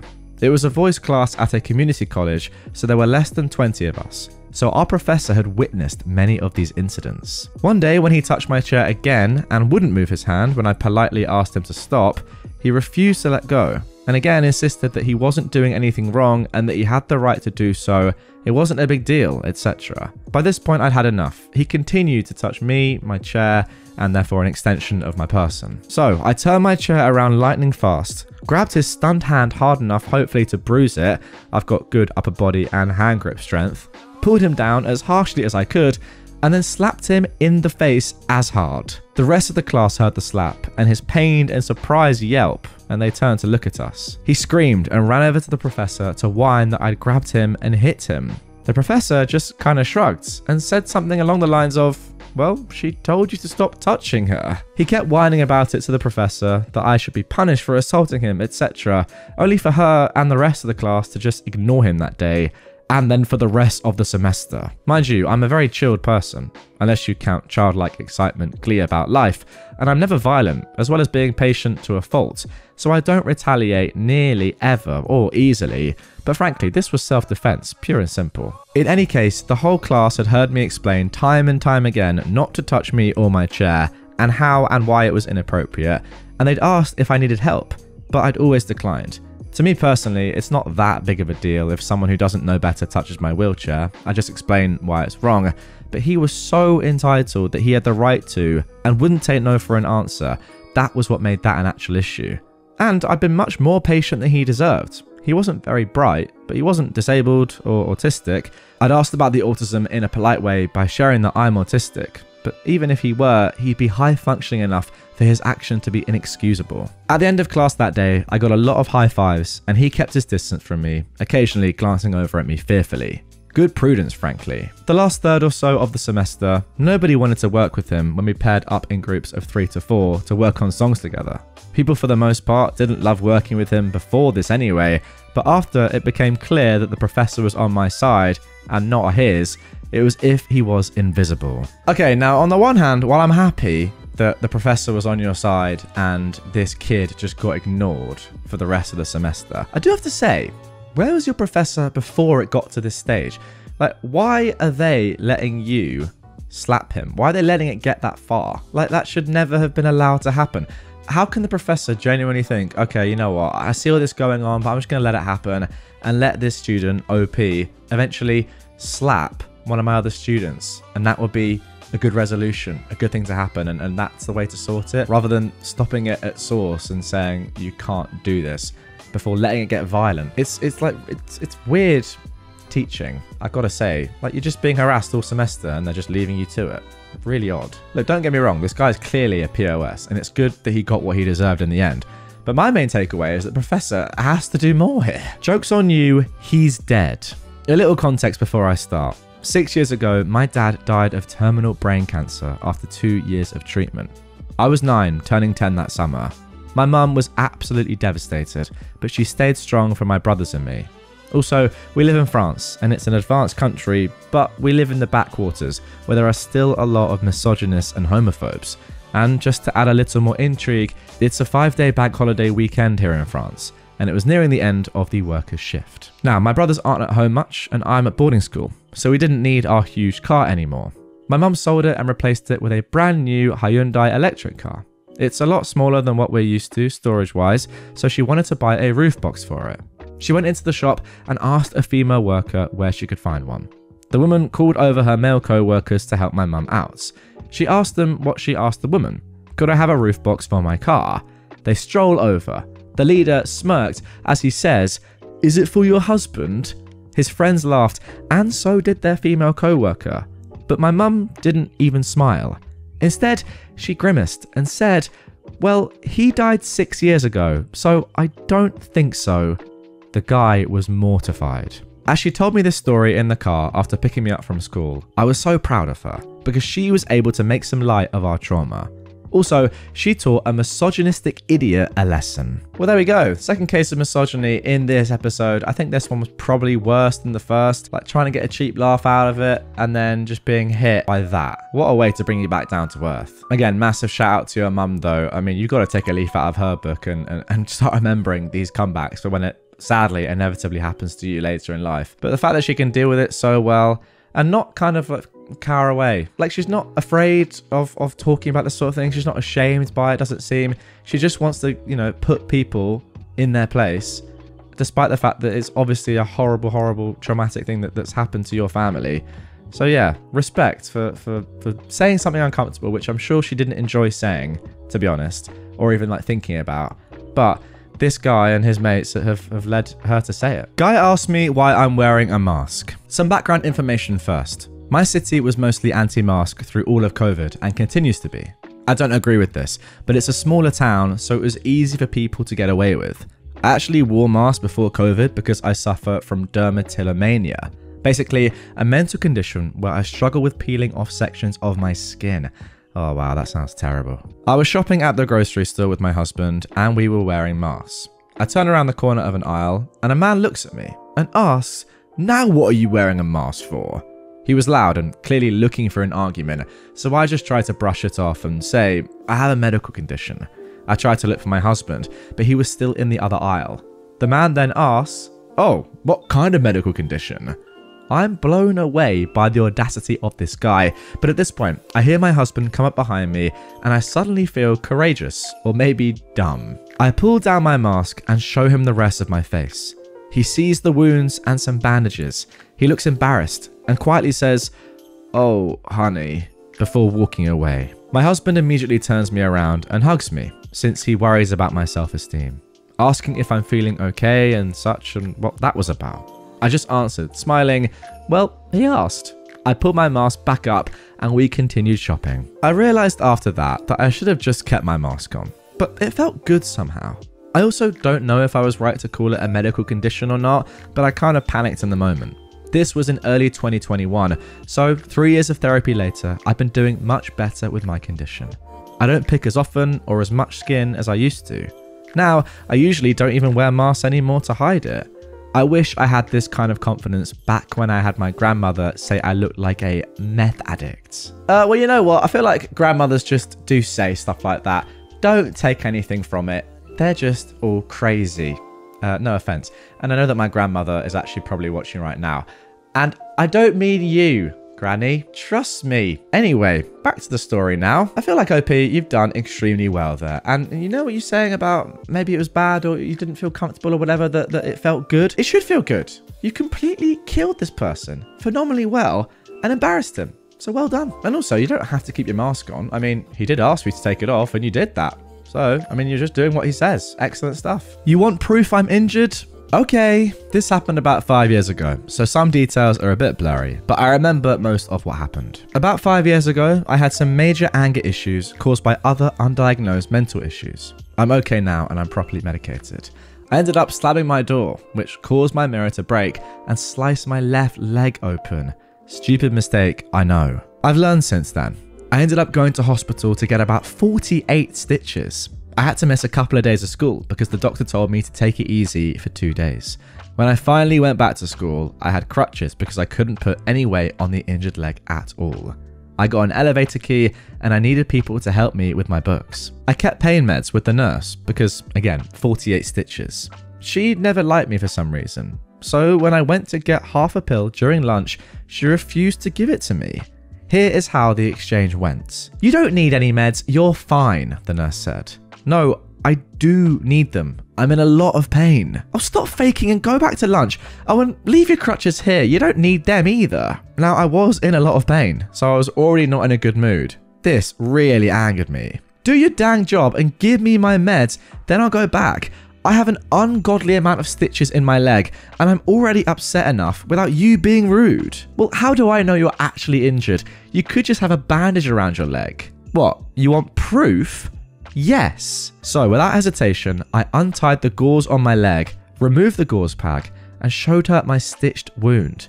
All the colour drained from her face, and she looked like she was going to throw up. Is this good enough for you? After a moment, she silently unlocked her medicine cabinet and handed me my painkiller bottle, which was literally just extra strength ibuprofen, not opioids, so I've got no idea why she was so protective of it. Take your pill and go back to lunch. I smiled at her as sweetly as possible. Oh, well, I can't go back now.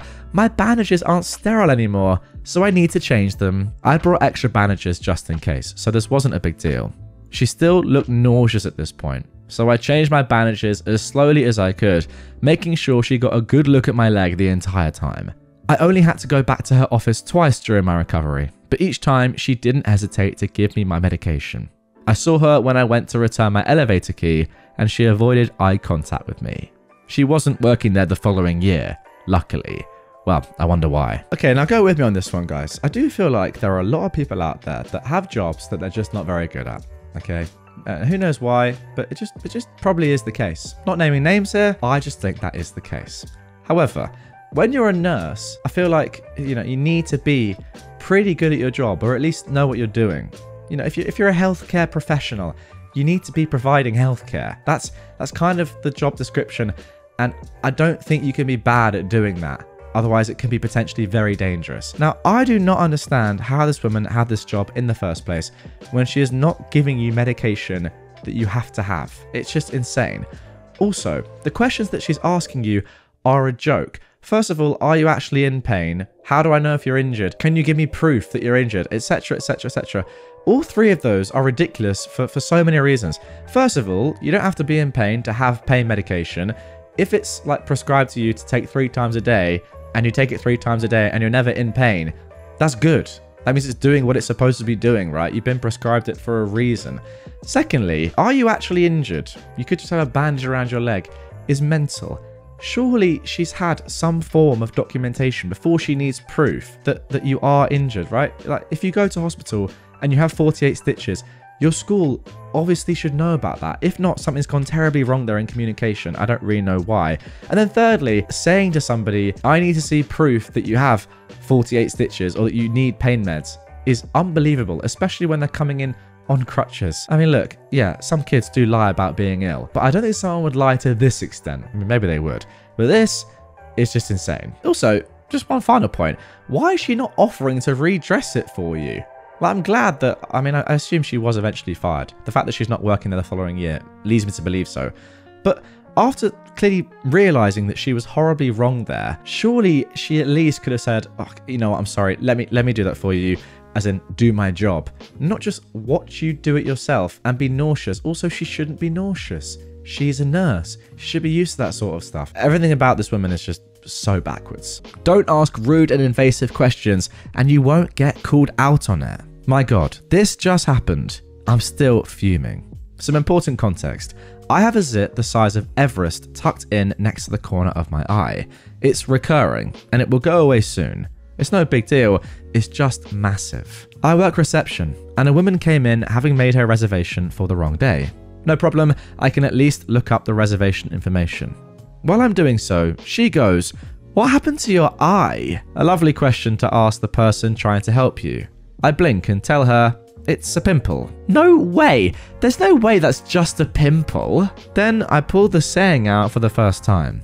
I'm shocked you feel comfortable saying something like that to a total stranger. I have genetic cystic acne. But unbelievably, she doubles down.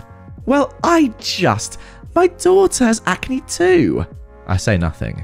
"She doesn't really talk to me about it either." I double down. "Well, I don't like to talk about it.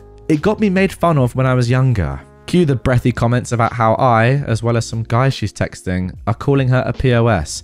If that's what you got from my very calm and decently polite responses, maybe you have some introspection to do. Enjoy your visit, and I hope you think twice before making comments about someone's appearance. Now, fortunately, while the cystic acne is indeed real and genetic, I wasn't ever picked on for it. At least, not until I reached adulthood, for some reason. You know what? I cannot actually believe that this woman has said, I can't believe it. My daughter has acne too, and for some reason, she doesn't like talking about it either. Yet, she's asking a total stranger about her acne. It's just, obviously, she's just so dumb. So dumb. And yes, I agree. You have a lot of introspection to do. But fair play to you, OP, again, for just saying, you know what, I'm not dealing with this. Just because I'm here to help you out, and I know I'm working reception, you're a customer, whatever. I'm not going to sit here and take that from you. You've got to know that this is just too far. You can't be asking this sort of stuff. And, you know, if you are this woman and you're thinking, why is everyone calling me a POS? It's probably because you are. That is the logical answer to that. So there we go, guys. That is going to do it for the best posts from Traumatize Them Back so far this year. Let me know in the comments down below which has been your favorite so far. Obviously, a lot more to come in this year. We're only about halfway through. We're not even halfway through yet. But yeah, so far, I think this has been my favorite subreddit of 2024. And I hope you guys enjoyed the very best it has to offer.